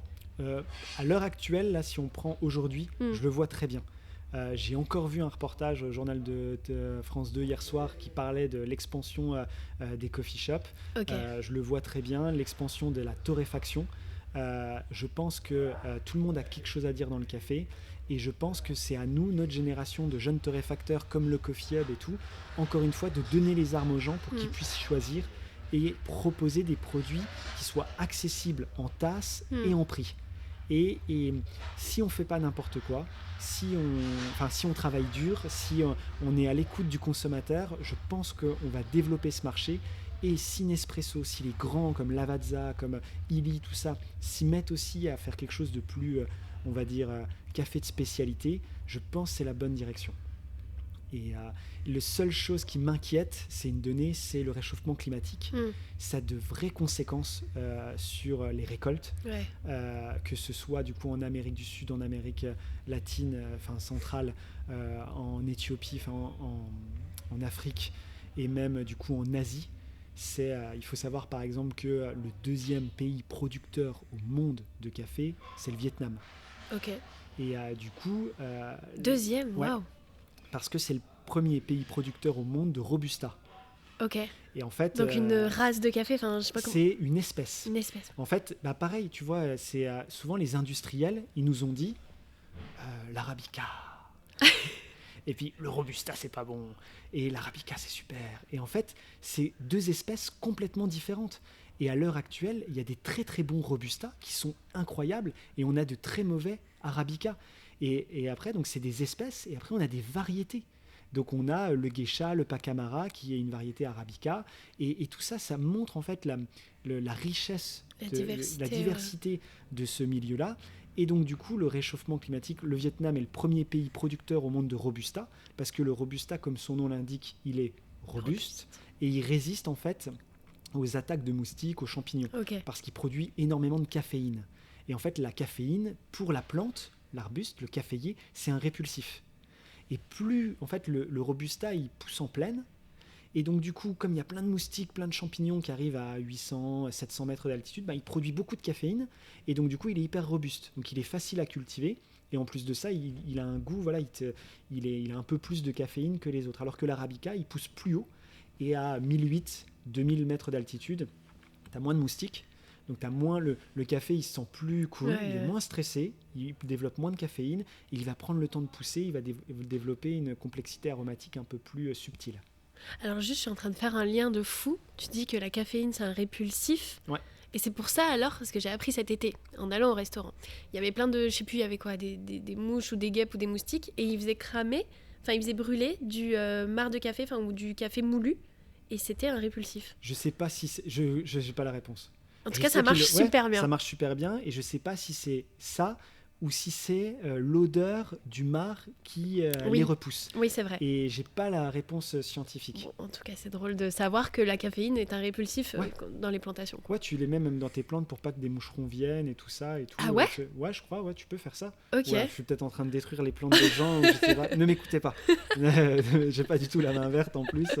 Donc, alors vraiment... on oublie, on coupe. Mais oui, c'est un répulsif. Et oui, le marc de café, ça repousse les moustiques. Bon, bah voilà, petit tips. Voilà, on donne, on offre, c'est gratuit. Prenez. Ok, bon, bah trop intéressant. C'est quoi les derniers, les freins à lever encore ? On en a parlé déjà, mais il faut pousser petit à petit vers un changement de consommation et faire en sorte que les grandes industries aussi y mettent du leur. Ouais, après, c'est toujours pareil. Si tout le monde consommait du café de spécialité, ce serait impossible. Donc, j'ai envie de dire peut-être, et c'est pas se tirer une balle dans le pied en tant que torréfacteur de café de spécialité, mais je pense que pourquoi on consomme tel produit. Je pense que c'est la réponse que chaque personne doit se poser en se disant j'ai un budget, j'ai ça. Je vais prendre ce café au supermarché pour ma semaine parce que ça me va et tout. Par contre, si je reçois ma belle famille le dimanche, je vais peut-être prendre quelque chose de différent, pas forcément plus cher, mais peut-être 1 euro, 2 euros plus cher pour proposer quelque chose et savoir pourquoi on le propose et juste connaître l'histoire derrière, l'histoire humaine en disant voilà, ça vient de tel pays, c'est des goûts que j'apprécie, que j'ai envie de vous partager parce qu'on y revient toujours, c'est la table, le plaisir d'offrir, le plaisir de recevoir, d'être assis, de partager, de discuter et le café, c'est ça, c'est quand on dit on va au café, on se pose entre potes, on se prend un café, on discute, on échange, je t'écoute, tu m'écoutes, on se conseille, et voilà, et ça c'est cool, et je pense que c'est ça. En fait, le café, c'est central. C'est fou. Il n'y a pas d'autre mot, On en boit tout le temps, le matin, et puis maintenant il y a plein de trucs, tu vois, il y a le cold brew. Oui, alors j'ai du mal, moi je préfère quand c'est chaud quand même. Tu préfères quand c'est chaud. Voilà. Mais il y a des adeptes du cold brew. Et on arrive à dériver tout ça, tu vois. Et à faire des nouvelles propositions et avec des problématiques différentes et du coup voilà, donc essayer de changer les mentalités en essayant d'expliquer, c'est pas quelque chose de bobo, c'est juste en fait c'est l'état du produit tel qu'il doit être en fait. C'est comme si on reprochait à quelqu'un d'acheter ses fruits à l'agriculteur du coin et lui dire mais t'es un bobo. Alors c'est vrai qu'il y a des gens qui disent ça. Grave, ça marche bien là. Okay. Mais en même temps, on aimerait tous finalement aller chez l'agriculteur acheter ses légumes. Oui. C'est peut-être par manque de temps, de moyens, je sais pas, que tout le monde ne le fait pas. Ouais. Mais on a tellement, puis la vie est dure. C'est vrai, la vie est dure, surtout en ce moment, tout ce qui se passe. c'est pas le temps idéal quoi pour faire des projets, pour tout ça, mais je pense il faut garder, de toute façon on n'a pas le choix. Donc autant voilà, de toute façon la vie on sait que ça donne des coups à droite à gauche, il faut s'accrocher comme on peut, je le sais c'est dur, mais essayer par ces petits cercles à soi, et c'est pas, on va pas changer le monde, mais ces petits cercles. Moi, mon petit cercle, c'est le Coffee Hub, c'est chez moi, c'est mes parents, c'est mes amis. Et puis voilà, je m'arrête là. Et puis j'essaye de changer ça. Puis après, avec Rouge Soleil, mes clients et tout ça. Et toi, avec ton podcast, essayer de toucher un maximum de monde, offrir un micro, que les gens expliquent et qu'on reparte moins bête. Ouais, c'est clair. Ouais. Être pédagogue. Ouais, c'est ça. Ouais. C'est ça. Tu fais très bien, en tout cas. Je suis sûre qu'avec cet épisode, plein de gens vont être hyper curieux maintenant. Enfin, J'espère. même moi, j'ai trop hâte. Ouais, J'ai trop hâte d'aller dans un coffee shop. Là. Mais il faut discuter avec le barista. Ils attendent que ça. Ils attendent que ça. Et il y a trop de personnes, et je comprends aussi, tu vois, qui viennent et qui achètent un paquet et qui n'ont pas envie de parler, c'est normal. Mais ils attendent que ça. Je le sais parce que j'ai été derrière où t'attends. Oui. Tu veux des infos? Ouais, voilà. Et du coup, voilà. Si t'avais juste une phrase pour définir l'âme de Rouge Soleil, ce serait quoi? Au Rouge Soleil, c'est essayer de s'amuser en étant le plus sincère possible et faire les choses sans se prendre la tête, mais sérieusement. Voilà, je sais pas si c'est. C'est pas mal. C'est pas mal. C'est pas mal, ça va? Ouais, c'est pas mal. Je crois que c'est ça. Et je me demandais, ça t'arrive de boire des cafés classiques? J'en bois trop. Ah, classique. Classique. Ah oui, bien sûr. Et il faut le faire. Et je pense que c'est important. Ah ok, t'es pas Ouais. complètement Ah, non, fermé non, non, à non. l'industrie. Non, mais pas du tout. Parce que je pense que, en fait, il faut fermer aucun spectre. Spectre. Je pense qu'il faut, plus on est curieux, il y a toujours quelque chose à recevoir, même quand ça fait mal. Et, non, mais c'est vrai.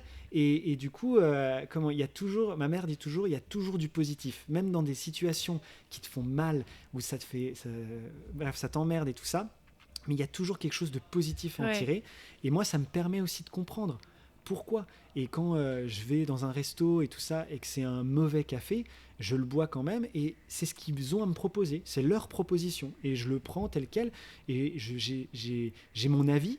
J'ai pas de jugement, j'ai mon avis dessus, et du coup, voilà. Et c'est leur problématique, et je peux pas me permettre je connais pas leur situation, et c'est pour ça que je peux pas me permettre de juger si c'est un bon choix pour eux. S'ils le font, c'est que c'est sûrement un bon choix. Je suis pas d'accord avec ça, mais parce que j'ai les bagages pour comprendre qu'ils peut-être ils pourraient passer à autre chose.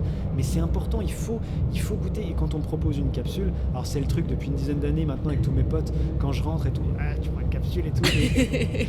Oui, c'est bon, j'en prends une, ça va. Et donc du coup, je la prends avec plaisir, et voilà. Et je pense qu'il faut toujours laisser toutes les portes ouvertes. C'est hyper inspirant parce que tu es hyper bienveillant dans ta pratique du café, et je trouve ça chouette parce que venant du milieu du vin, moi j'ai plutôt trouvé que, pourtant alors que c'est un petit peu la même approche, que c'était moins bienveillant. Après je suis peut-être pas tombée sur les bonnes personnes, mais c'est plus justement dans le jugement. Bah voilà, tel restaurant va avoir telle carte, pourri, j'y mettrai pas les pieds quoi. S'ils ont cette carte, c'est que c'est pas pour moi quoi. Donc je trouve que c'est très bienveillant. C'est quoi du coup c'est une sorte de snobisme alimentaire? Un peu. Après encore une fois, faut pas le généraliser. J'ai pas envie de le généraliser parce que pas du tout. Il y en a plein qui sont pas du tout comme ça. Mais du coup je trouve que c'est. Je souligne en tout cas ta bienveillance, et ça fait du bien quoi. Ouais. Genre c'est cool sur un sujet comme ça qui est justement niche, qui est hyper précis, qui est hyper particulier. On se sent accueilli par le. Je pense que ça va donner envie aux gens. Peut-être que je vais un peu loin dans ma réflexion là, mais je trouve que ça donne vraiment envie de s'y intéresser. Tu crois que c'est générationnel? Peut-être. On est un peu moins, on est plus décomplexé. Peut-être. Par rapport à nos aînés. Où on se ferme moins de portes, on est plus. Je pense que c'est plus ça, parce qu'il y a, pas de jugement pour les aînés, mais ouais, peut-être qu'on se ferme moins de portes et qu'on est plus touche à tout. Donc on est plus. Ouais, je sais pas. Peut-être que dans 20 ans, on sera fermé. Ouais, grave. Tu vois.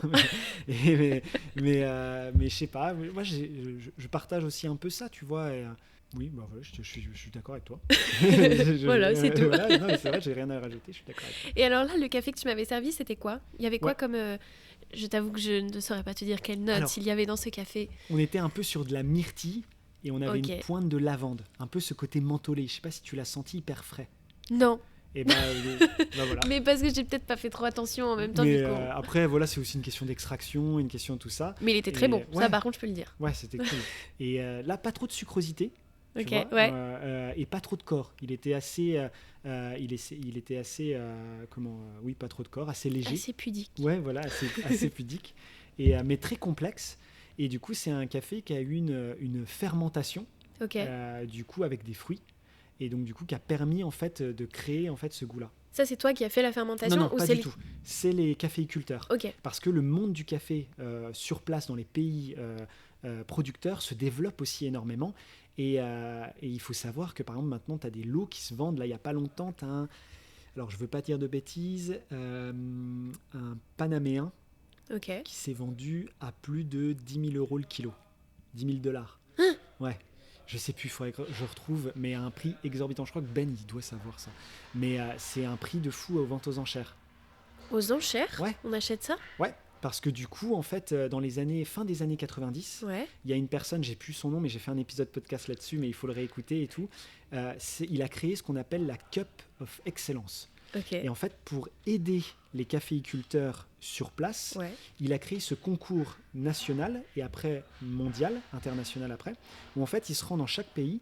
Tu peux proposer ton café, que tu sois une toute petite ferme ou une grosse ferme, et avec les critères du coup où on détermine ce que c'est un bon café, et ben ça met en valeur le terroir et parfois des toutes petites fermes qui ont parfois des petites parcelles, mais qui se retrouvent en fait avec des cafés hyper hauts parce que le flanc droit de la montagne fait que cette année-là, le soleil a produit quelque chose de fou et que du coup, ça leur permet de vendre plus cher leur café et de rapporter plus d'argent. Et la Cup of Excellence ne vend du coup ses lots qu'aux ventes aux enchères. Ok. Et il faut s'inscrire, donc tu as la vente aux enchères du Costa Rica, du Pérou, tout ça dans le monde entier, et voilà. Et tu les Génial. achètes. Ok. Il y a plein de trucs, c'est infini. C'est trop bien. C'est fou. C'est pour ça qu'il faut aller écouter ton podcast. C'est Parce pour que ça. tu évoques un peu Oui. tout ça dans tes épisodes. Oui. Donc ça, c'est chouette. J'essaye de parler de tout. Je fais des interviews comme toi. Là, c'est moi qui me fais interviewer, mais d'habitude, c'est l'inverse et tout. Là, on a, par exemple, très important, tu vois, un truc de fou, et je t'en avais parlé. Il y a des championnats de torréfaction, Oui. des championnats de barista. On ne le sait pas. Le champion du monde de torréfaction est français. Ouais. Il s'appelle Michael Portanier. Il est MOF de torréfaction. Ok. Et, Ah, ça, je savais ouais, pas. il est MOF aussi. Ok. Et c'est incroyable. On aurait un champion du monde de pâtisserie, On le saurait bien direct. sûr. Et Michael n'est pas assez mis en lumière. Et ce qu'il a fait, on s'en rend pas compte parce que voilà, les médias n'en parlent pas et tout, mais c'est incroyable. Ouais. Et du coup, j'ai fait un épisode, il a bien voulu, du coup, il m'a accordé du temps et tout, et je lui ai posé plein de questions. C'est hyper intéressant. Il explique les championnats et tout, quand il était avec les Coréens, avec les Péruviens, avec les Brésiliens.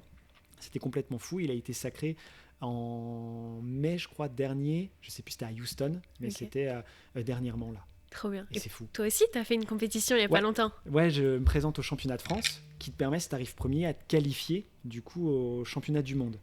Et du coup, alors j'ai fait 6e sur 15. Mais bravo, Je suis c'est bien. vraiment très content Ouais, trop parce que c'est vraiment une compétition sur 3 jours où en fait on te donne des cafés que tu ne connais pas bien. Ok. et tu dois les analyser, donc densité, humidité, faire des analyses visuelles, sensorielles. Ensuite, tu dois en faire des échantillons et on te file une machine que tu connais pas. Et tu dois faire une torréfaction. Alors là, encore une fois, c'est pas la meilleure. Tu dois prédire ce que tu vas avoir en tasse. Ok. Et tu dois dire, suivant les fameux critères, toujours les mêmes, tu dois dire, je dois avoir une note de 7 en acidité. Je dois avoir une note de 8 en longueur de bouche. Et en arôme, je vais avoir un ananas du sud avec, tu vois, là, je vais un peu trop détailler pour faire le malin, mais en gros, tu dois dire, voilà, je vais avoir un café plutôt chocolaté ou un café plutôt fruité, et tu détermines tout ça, les juges goûtent, et il faut correspondre. Qui retrouve ça. Voilà, et ensuite, tu es noté. Ok. Et ensuite, tu as un score final, et voilà. Bah bravo. Et, ouais, je suis trop content. C'est ma 2e participation, j'avais fait 11 la première fois, et la 6, et l'année prochaine, j'y retourne, et puis on verra bien. Tu si ça le fait. t'améliores. Ouais. Ouais, c'est cool. Eh bien, c'est un apprentissage et encore une fois, la bienveillance. Tous les torréfacteurs, on se retrouve ensemble, on papote, on discute. Les torréfacteurs de Marseille, avec qui, tu vois, Romain de la tisserie, du coup, avec qui j'ai discuté, on se disait, toi, tu vas faire quoi et tout, est-ce que tu dois créer aussi un blend dans la compétition. Donc, on te file 3 cafés et il faut que tu crées un mélange. Et donc, du coup, voilà, c'est des petites questions comme ça. Et c'est trop cool. C'est trop cool et c'est des moments dans le milieu de bouche, comme la pâtisserie, comme les Bocuse d'Or ou des trucs comme ça. Tu te mets aussi en miroir face aux autres. Tu vois aussi, t'écoutes et tu sens, tu humes encore une fois des instants, des moments et tu partages et tu vis en fait des trucs hors du commun. Ouais, c'est clair. Et qui sont les juges pour ça ? C'est que des torréfacteurs ou t'as des gens dans la restauration ? Alors, les juges, c'est là qu'en fait le milieu du café est très structuré. C'est-à-dire que tout est régi, tous les concours dans le café sont régis par une association qui s'appelle la SCA, qui se traduit SCA par Specialty Coffee Association. C'est qui définissent les critères Exactement. pour les notations. C'est eux qui ont créé cette notation-là, cette gradation. Et généralement, les personnes qui goûtent, c'est ce qu'on appelle des Q-graders. Q pour gradation. Et du coup, ces gens-là, c'est une formation qu'on doit renouveler tous les 3 ans. Et en fait, tu passes des tests pour vérifier si tu es capable, si ton palette est capable de noter, suivant leur calibration, tel ou tel café. Et c'est pour ça, encore une fois, qu'un café qui vaut 93 sur 100 ne sera pas forcément, tu vas pas forcément l'aimer, mais ce sera un café qui a tel et tel critère, qui correspond à tel critère. Et c'est de l'objectivité. C'est ça, voilà. Et c'est en train de changer un peu parce qu'ils sont en train de faire rentrer de plus en plus la subjectivité et la manière de décrire les choses. Un exemple hyper intéressant, souvent les cafés colombiens sont, alors pas tous, mais de temps en temps, assez gras. Et nous, on dit, ils sont huileux, ils sont un peu gras. En Colombie, tu peux pas dire ça. Tu dis, ils sont avocado. Je crois que c'est, on dit comme ça, et en espagnol, avocat, je crois. Ouais, je pense. Mais pour un parler, O à la fin, ça m'étonnerait pas. Manu Chao, si je t'écoute. Et du coup, parce que eux, c'est leur définition du gras. Et donc, du coup, tu vois, ils sont en train aussi de changer un peu tout le lexique parce que l'idée, c'est d'avoir le même critère, mais aussi des langages qui se répondent un petit peu. Et du coup, voilà, donc les gens pour la SCA, pour les championnats de France de torréfaction, c'est vraiment des Q-graders. Pour le MOF, je sais pas qui seront les juges. Bon. On verra bien. C'est bon à savoir. Moi, parce que ce serait intéressant de voir qu'il y a des chefs, par exemple. Ce serait trop bien. Ce serait trop bien de... moi, je demande que ça, et tous ici, ils demandent que ça, de pouvoir dire, ils savent que ça existe, ils le savent très bien, et tout ça, mais essayer d'aller encore plus loin, et de leur dire, regardez ce qu'on peut faire, jusqu'où on peut aller. Je veux dire, le café qui tire un peu vers la lavande, c'est une nouvelle fenêtre qui s'ouvre à vous. Sautez avec nous. Ouais, puis c'est tellement dommage de proposer des plats d'exception avec une créativité folle, une recherche folle, et de terminer son repas sur un mauvais café. Sur ça, quoi. Ouais, sur un mauvais café. Après, c'est parce qu'aussi la clientèle aime ça. C'est aussi une réponse à un mode de consommation, mais on peut changer ça. Ouais, mais je pense sincèrement qu'on peut changer ça, et je pense aussi qu'ils ont cette notoriété. Ils ont ce pouvoir-là. Et si, tu vois, c'est des meneurs, c'est des leaders, les chefs, femmes et hommes, ils sont dans la capacité de proposer parce qu'ils ont leur bagage, et je suis sûr que si on arrive à les convaincre, et il y en a beaucoup qui le font déjà à Lyon, et du coup, le consommateur va être encore plus réceptif. C'est clair. Parce que nous, dans ce milieu-là, tu vois, on est encore jeune. Le milieu du café de spécialité, il est encore jeune en France, et on n'a pas encore ce leadership-là pour convaincre les gens de changer tout ça. Et ça peut passer par la cuisine, par eux. Et du coup, nous, on ne demande que ça. Tout ce qui est palace et tout ça. Après, tu vois, je dis ça, mais Alain Ducasse a sa propre torréfaction. Ouais, donc ils font déjà. Donc c'est juste, à l'échelle de tous les grandes chefs femmes et hommes en France, on a des possibilités. Alors après, ça laisse plein de champs des possibles, et ça, c'est trop cool. Et donc on y revient ça va se développer. Il y a encore plein de portes à ouvrir, énormément. Mais on a besoin d'ambassadeurs, C'est ça, voilà. comment on dit, des précepteurs. Ouais, c'est ça. On a besoin. Écoutez, les chefs qui nous écoutent, voilà, intéressez-vous. Venez au Coffee Hub. Oui, venez, c'est trop intéressant. Il faut qu'ils viennent. On organise un truc, vous venez, vous goûtez, on fait venir tous les torréfacteurs d'ici, et voilà, ça pourrait être trop bien. Bon, en tout cas, soyez curieux, mais de toute façon, c'est forcément des gens curieux, c'est pas moi qui vais leur apprendre à l'être. Trop chouette. Écoute, j'ai l'impression qu'on a pu évoquer plein de choses. Oui. C'était vraiment trop intéressant. Ça m'a donné envie de boire du café, du bon café, attention. J'espère que tu as passé un bon moment. C'était trop bien. Je suis trop contente. Je suis trop content, merci encore. Mais merci à toi, je suis trop contente aussi. Franchement, c'est trop cool et en plus d'être auditeur et de Charbon et de passer, je suis vraiment trop content. Et ce que tu fais, c'est trop bien aussi. Tu donnes la parole à des emplacements qui n'étaient pas forcément accessibles, ou une voix qui tu te doutes, mais tu n'entendais pas le langage de certains chefs et tout. Et du coup, voilà. Et il y en a plein d'autres qui arrivent. Et il y a plein de choses superbes qui sont sur Lyon actuellement, des choses qui vont ouvrir, des choses qui... Et ça, on a une chance à Lyon incroyable, donc c'est trop cool. Oui, c'est pour ça que Charbon existe. Ouais. Parce qu'on est très bien entouré à Lyon. Il y a plein de belles choses. Il y a des super chefs. Et surtout, c'est des humains, enfin des personnes, des femmes et des hommes qui sont trop chouettes. Ouais. Je trouve qu'on apprend tellement des autres. On n'a pas besoin de... Ouais, c'est ça. Il y a tellement de choses autour de nous. Et à Lyon, c'est fou. Enfin, je regrette pas du tout d'être... Moi, je suis pas lyonnais, tu vois, à la base. T'es né où, en fait ? Alors, je suis né à Épinal, dans les Vosges. Ok. Voilà, les Vosges, c'est mon pays. Tu retournes de temps en temps ? Ouais, à fond. J'ai tous mes amis là-bas. C'est ma ville. J'ai fait toute ma... Enfin, voilà. Vosgien, c'est... comme tout le monde, on est tous chauvins de quelque chose et tout. Mais t'as tellement le smile quand t'en parles, c'est trop chou. Ouais, c'est les forêts. Et là-bas, c'est les forêts. Et du coup, c'est trop cool. Il y a trop chouettes trucs à voir dans les Vosges. Il y a aussi une gastronomie assez folle et tout. Et des auberges incroyables dans les Hauts-de-Vosges qui sont complètement folles, où on te reçoit, mais on te donne tellement. Tu finis, c'est des repas interminables. Ouais. C'est incroyable. Trop bien, la convivialité. C'est ça, le partage. Trop chouette. Comme tu as l'habitude d'écouter les épisodes, tu sais qu'on termine toujours avec les questions. Je n'ai toujours pas de titre pour cette section. Je sais pas, les questions Charbon, je n'en sais rien. C'est pas mal. Les questions Charbon ? Les questions Charbon, c'est singulier. Ouais. Et c'est tes questions. Ouais, c'est vrai. En plus, ça peut faire une rythmique, tu vois. Les questions Charbon. Faudrait un petit jingle. Ouais. Je vais récupérer ta voix et je vais la mettre à chaque fois. Est-ce que tu es prêt ? Je suis prêt. Alors, on démarre. Ton top 3 adresse lyonnaise. Ça peut être, là pour le coup, j'englobe tout. Resto, café, ce que tu veux. Ok. Du coup, alors, je commence par le 3 ou le 1 ? Comme tu veux. Alors, je vais Ou si tu n'es pas obligé de faire un classement aussi. Oui, c'est vrai. Oui, non, il n'y a pas de préférence d'ailleurs. Dernièrement, j'ai eu un coup de cœur pour Mofusan. C'est dans le 6e, qui vient d'ouvrir du coup Morgane, qui est chef là-bas, cuisine incroyable. Ok. Un menu, une proposition tellement singulière. Enfin, vraiment, ça vient d'ouvrir, c'est vraiment cool. Ok.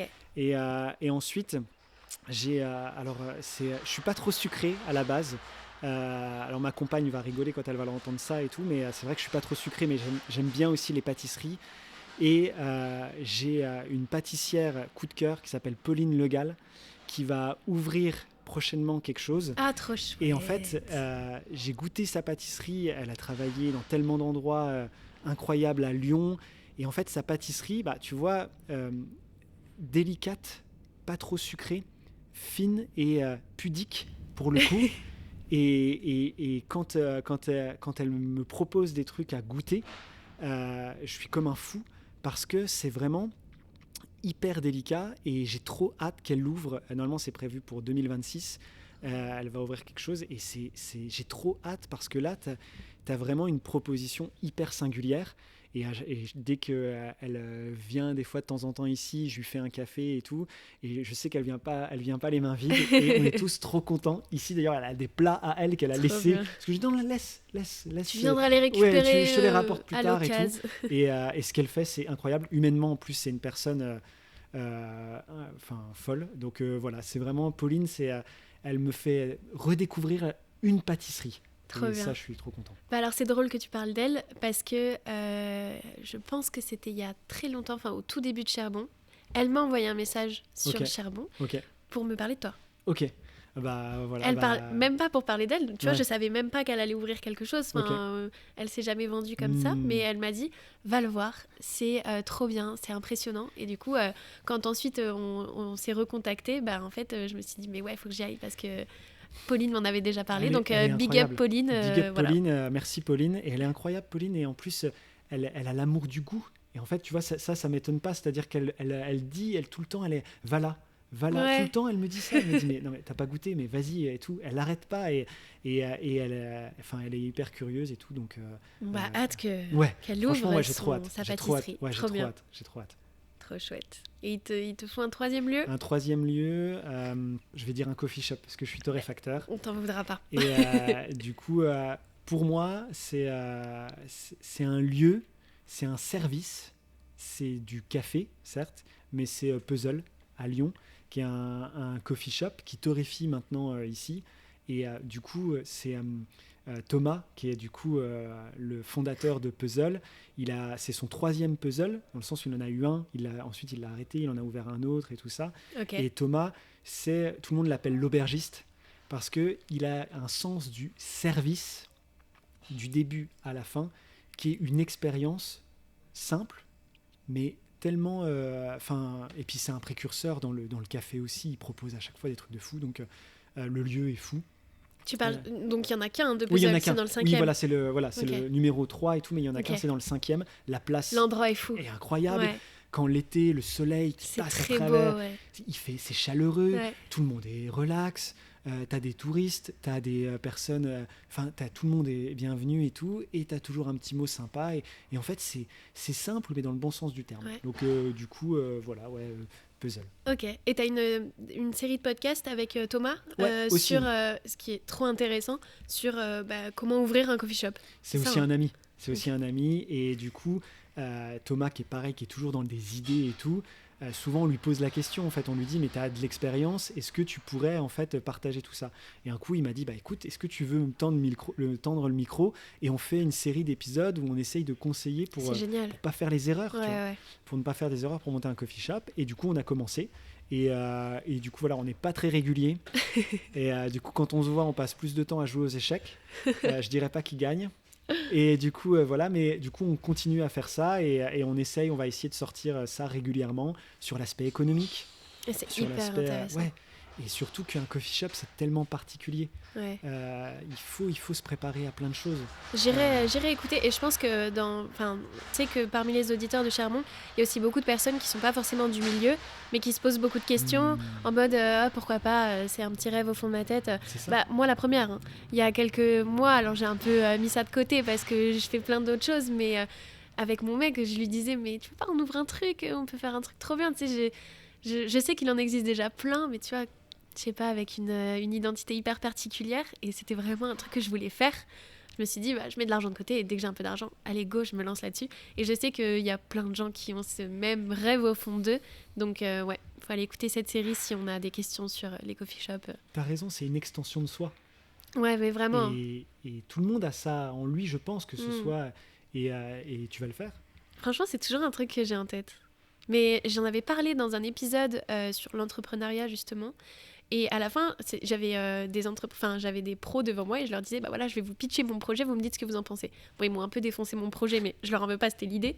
Et en fait, l'idée, c'était d'avoir un coffee shop. Alors, déjà, j'ai une idée hyper particulière du design et un truc mais qui doit coûter un bras, donc c'est vraiment dans ma tête. Mais de proposer des collabs, alors soit par semaine, mais ça me paraît un peu chaud par semaine, mais tu vois, par mois, faire une collab avec un ou une chef, où on peut venir retrouver une pâtisserie, un sandwich, enfin vraiment que ce soit hyper libre, qu'on puisse faire peut-être même un mois un plat du jour dans une assiette, enfin un truc hyper libre mais qui change tous les mois, et de mettre en avant des chefs, quelqu'un qui a pas forcément un resto, comme le concept de résidence finalement, mais en mode coffee shop où tu viens, c'est simple et je sais pas, un truc un peu... Bien. Moi je serais trop cliente. Voilà. C'est complexe à mettre en place, j'imagine. Bah ouais, parce qu'il y a toute une logistique. Ah ouais, tu m'étonnes. Mais ouais, ce serait trop bien. C'est vraiment un chapitre qui change, quoi. Enfin, Et comme ça, genre, tu te fermes pas à une clientèle parce qu'elle peut changer tous les mois. En même temps, tu peux avoir des habitués qui kiffent le concept. Enfin bon. Et puis, on n'est jamais avare de nouveautés. Ouais. Donc, bon, si quelqu'un a l'argent, a la solution logistique, n'hésitez pas. Contactez Louison. Non, mais ouais, j'aimerais trop un truc stylé. Tu vois, par exemple, quand j'étais allée, l'année dernière, je suis allée à Barcelone, ou il y a 2 ans, je sais plus. Et ils ont une grosse culture du coffee shop aussi. Ouais. Et dans chaque coffee shop où j'allais, j'étais en mode, mais c'est trop stylé. Ouais. C'est trop beau. Ouais. Je veux la même chose. Ils se prennent aussi au moins la tête aussi. Ils sont beaucoup plus en avance sur le café. Ils nous ont rattrapés presque. Ah ouais. Sur le café et tout en Espagne. C'est à Barcelone. Puis c'est aussi une ville aussi très, j'imagine, les jeunes. C'est une ville très jeune, donc ça apporte, et des jeunes culture hispanique. Il y a beaucoup de Colombiens, de Brésiliens, non, moins les Brésiliens, ils vont plus au Portugal peut-être, mais du coup qui viennent du coup en Espagne, et donc du coup ça apporte quelque chose. Et du coup forcément la culture café en Amérique du Sud et tout se nourrit, encore une fois. On se nourrit les uns les autres, et ouais, il y a des torréfactions très très cool maintenant en Espagne qui commencent vraiment à vraiment sortir des trucs vraiment délicieux, quoi. C'est là où c'est intéressant de voyager aussi pour aller voir ce que les autres pays font. Oui, les Allemands font des trucs fous aussi. Ah ouais ? Ouais, les Allemands, ils font des trucs fous à Berlin. Il y a vraiment une belle scène café. En Italie, ça commence encore, ils sont plus encore sur leur tradition. Ouais, ils sont assez conservateurs, les Italiens. Sur l'espresso et tout ça, même s'il y a des choses complètement folles aussi. Et l'Angleterre, ils sont largement. L'Angleterre, ils sont très très bons. Enfin, partout. Les Pays-Bas, ils sont ouf. Ok. Partout en fait. Faut faire un petit tour du monde du café. Ça, il faudrait. Si vous nous entendez, on va ouvrir un kiss-kiss. Et du coup, vous pouvez nous financer. Allez-y. Bon, on n'est plus dans nos questions là. Bon, on continue. Ton péché mignon culinaire. Alors, c'est clairement, je pourrais en mourir. C'est la tarte tatin de ma maman. Oh. C'est vraiment, je pourrais mourir de ça. Alors, ce qui est drôle, c'est que ma mère n'est pas trop dessert, mais il faut savoir que la tarte tatin, c'est à la base un dessert raté. C'est vrai. Oui. Et donc du coup, ça la fait rire aussi, et c'est la tarte tatin. Donc ça lui va bien. Et ça lui va bien entre guillemets. Mais c'est une très grande cuisinière, et du coup, mais elle fait plein de choses, mais la tarte tatin de ma mère, c'est mon péché. Ok, c'est sympa, ça m'a donné faim. Ouais. Ton plus beau souvenir au travail? Mon plus beau souvenir au travail... Tac. J'ai essayé de te la poser quand même, parce que c'est une question que je pose au chef en disant ton plus beau souvenir en cuisine, mais peut-être que tu as un beau souvenir en pleine torréfaction. Ou une rencontre, je sais pas.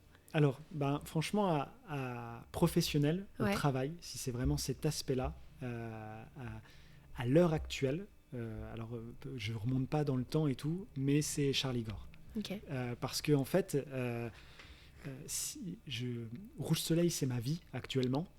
En grande dame de ma compagne, ça prend beaucoup de temps et tout, mais c'est ma vie. Et du coup, j'ai la chance que j'ai beaucoup de gens qui me soutiennent, dont ma compagne qui me soutient énormément.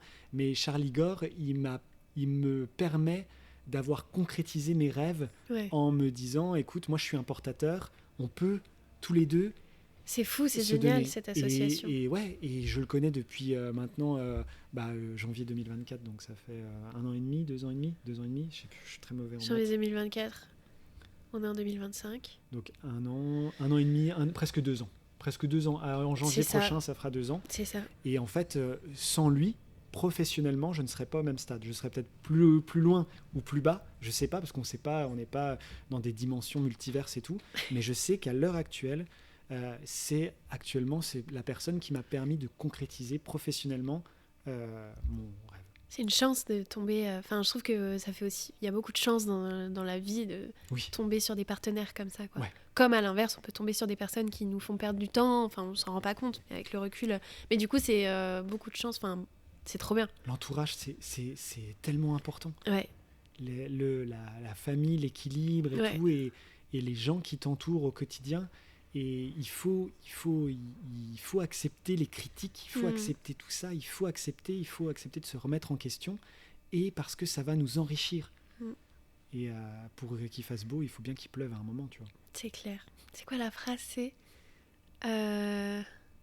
ouais, bon, bref, pour qu'il y ait des fleurs, il faut qu'il pleuve. Oui, voilà, oui, c'est ça. Attends, c'est quoi déjà la phrase? Merde, putain. En plus, j'y pense souvent à cette phrase. Toujours une belle citation sous le coude, et puis là... Pas de fleurs sans pluie. Oui, voilà, mais forcément, un arc-en-ciel a besoin de pluie, tu vois. On retrouvera. Mon Dieu, c'est une phrase que je me répète souvent en plus, et c'est drôle, quand il faut la sortir, j'y arrive pas. De toute façon, les gens ont compris le concept. Ouais, oui, je pense que c'est assez... Pour avoir une belle rose, il faut qu'il y ait de la pluie. Il faut qu'il fasse un temps un peu dégueulasse. Mais en fait, entre guillemets, parce que ce temps-là, il est nécessaire. Pour fleurir, il faut... fleurir, pour grandir. Exactement. Voilà. Et chacun fleurit à son rythme. Exactement. Comme dans Mulan, avec la fleur. Et oui, bel exemple. Le papa, il dit, c'est la dernière, elle n'est pas belle là, mais plus tard, ce sera la plus belle. Voilà, Mulan, grand classique. Bel rêve. La musique pour te motiver? Alors, je l'ai mis dans ma dernière vidéo, du coup, que j'ai fait avec Mathias, qui est un vidéaste, qui m'a accompagné sur ce projet. C'est Time to Dance de The Shoes. Ok. C'est... voilà. C'est là où tu danses ici, là, justement? Ouais, j'essaye. Et, très sympa, ces vidéos. Ouais, c'est cool, hein. Et du coup, groupe français, rémois, et c'est tout, c'est top. Et du coup, voilà.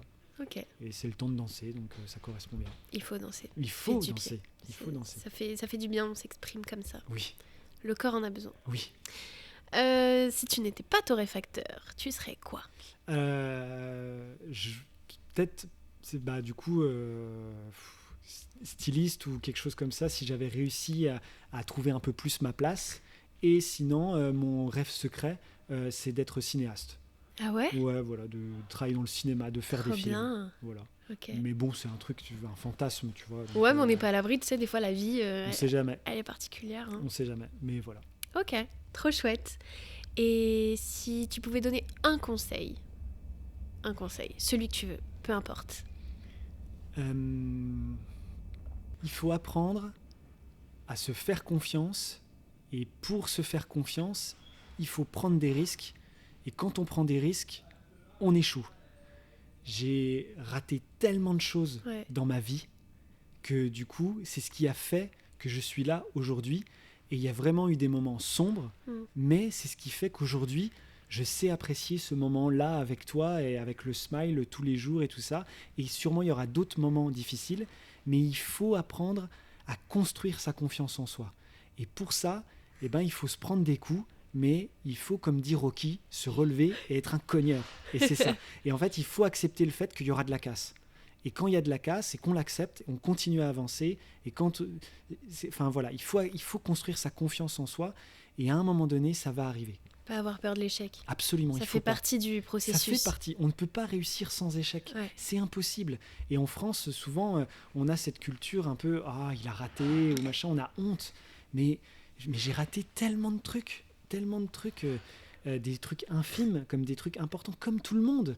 Et ça, mis bout à bout, fait l'homme que je suis actuellement. Ou la femme que tu es actuellement, etc. C'est comme ça. Mais il faut construire sa confiance en soi. Et c'est pour ça il faut y aller. Il faut foncer. Et il faut être sincère avec soi-même. Alors, ça fait trop de conseils, là, mais... Après, mais on prend. Hein. Oui, c'est pas trop démago, non, ça va. Mais c'est ce que je pense, en tout cas. Je pense qu'il faut y aller, il faut foncer. Et puis on verra ce qui se passe, quoi. C'est clair. Et puis souvent, c'est vrai qu'on voit beaucoup de réussites un peu partout, mais c'est parce qu'on voit jamais les échecs. J'ai vu je sais plus si j'écoutais un podcast ou si j'ai vu une vidéo d'une nana qui disait c'est vrai qu'en fait on a trop peur de l'échec parce qu'on le voit nulle part. Personne ne montre ses échecs. Alors qu'en fait, avant d'avoir quelque chose de successful, je parle en anglais. Je fais du franglais. Ça, c'est bobo. Je sais pas. J'ai regardé une émission la dernière fois, là, ils parlaient tous franglais. Moi, en vrai, j'aime bien.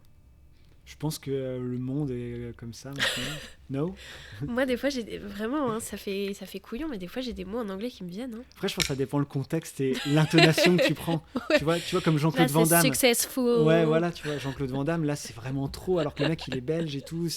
Enfin, après, bon, il a son histoire et tout, mais là, c'est un peu trop. Là, t'as juste placé comme ça. C'est histoire de contexte. Bon, ça va. Mais bon, voilà, pour en revenir, tout le monde échoue à un moment. Ça fait partie du process. Évidemment. et dans le perso, dans le pro, partout. Mais c'est ce qui... Et puis les gens veulent réussir vite. Et je les comprends, nous les premiers.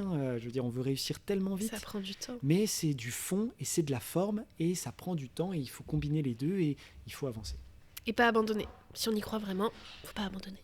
Ouais, c'est pas facile, mais il faut y croire. Parce que personne ne le fera pour nous. On est plein de bons conseils. Ouais, franchement, c'est clair. Bon, et ben on a terminé nos petites questions. Et dernière question. Qui est-ce que tu me conseilles sur Charbon comme artisan, comme toi libre à toi. Vu que tu connais Charbon, je sais que tu dois voir un peu la DA. Franchement, moi j'espère sincèrement, parce que je rebondis sur... J'ai déjà parlé d'elle, mais Pauline. Parce que déjà, je sais à peu près ce qu'elle va proposer. Pas tout, parce que voilà... mais c'est clairement Pauline, parce qu'il y a tellement... il y a tellement à dire que du coup, moi ça me... Enfin voilà, si je devais passer le relais, je te dirais Pauline Le Gall, sans hésiter. Je note. Ok. Bon, eh ben, merci beaucoup Léopold. J'espère que tu as passé un bon moment. Je pense que oui.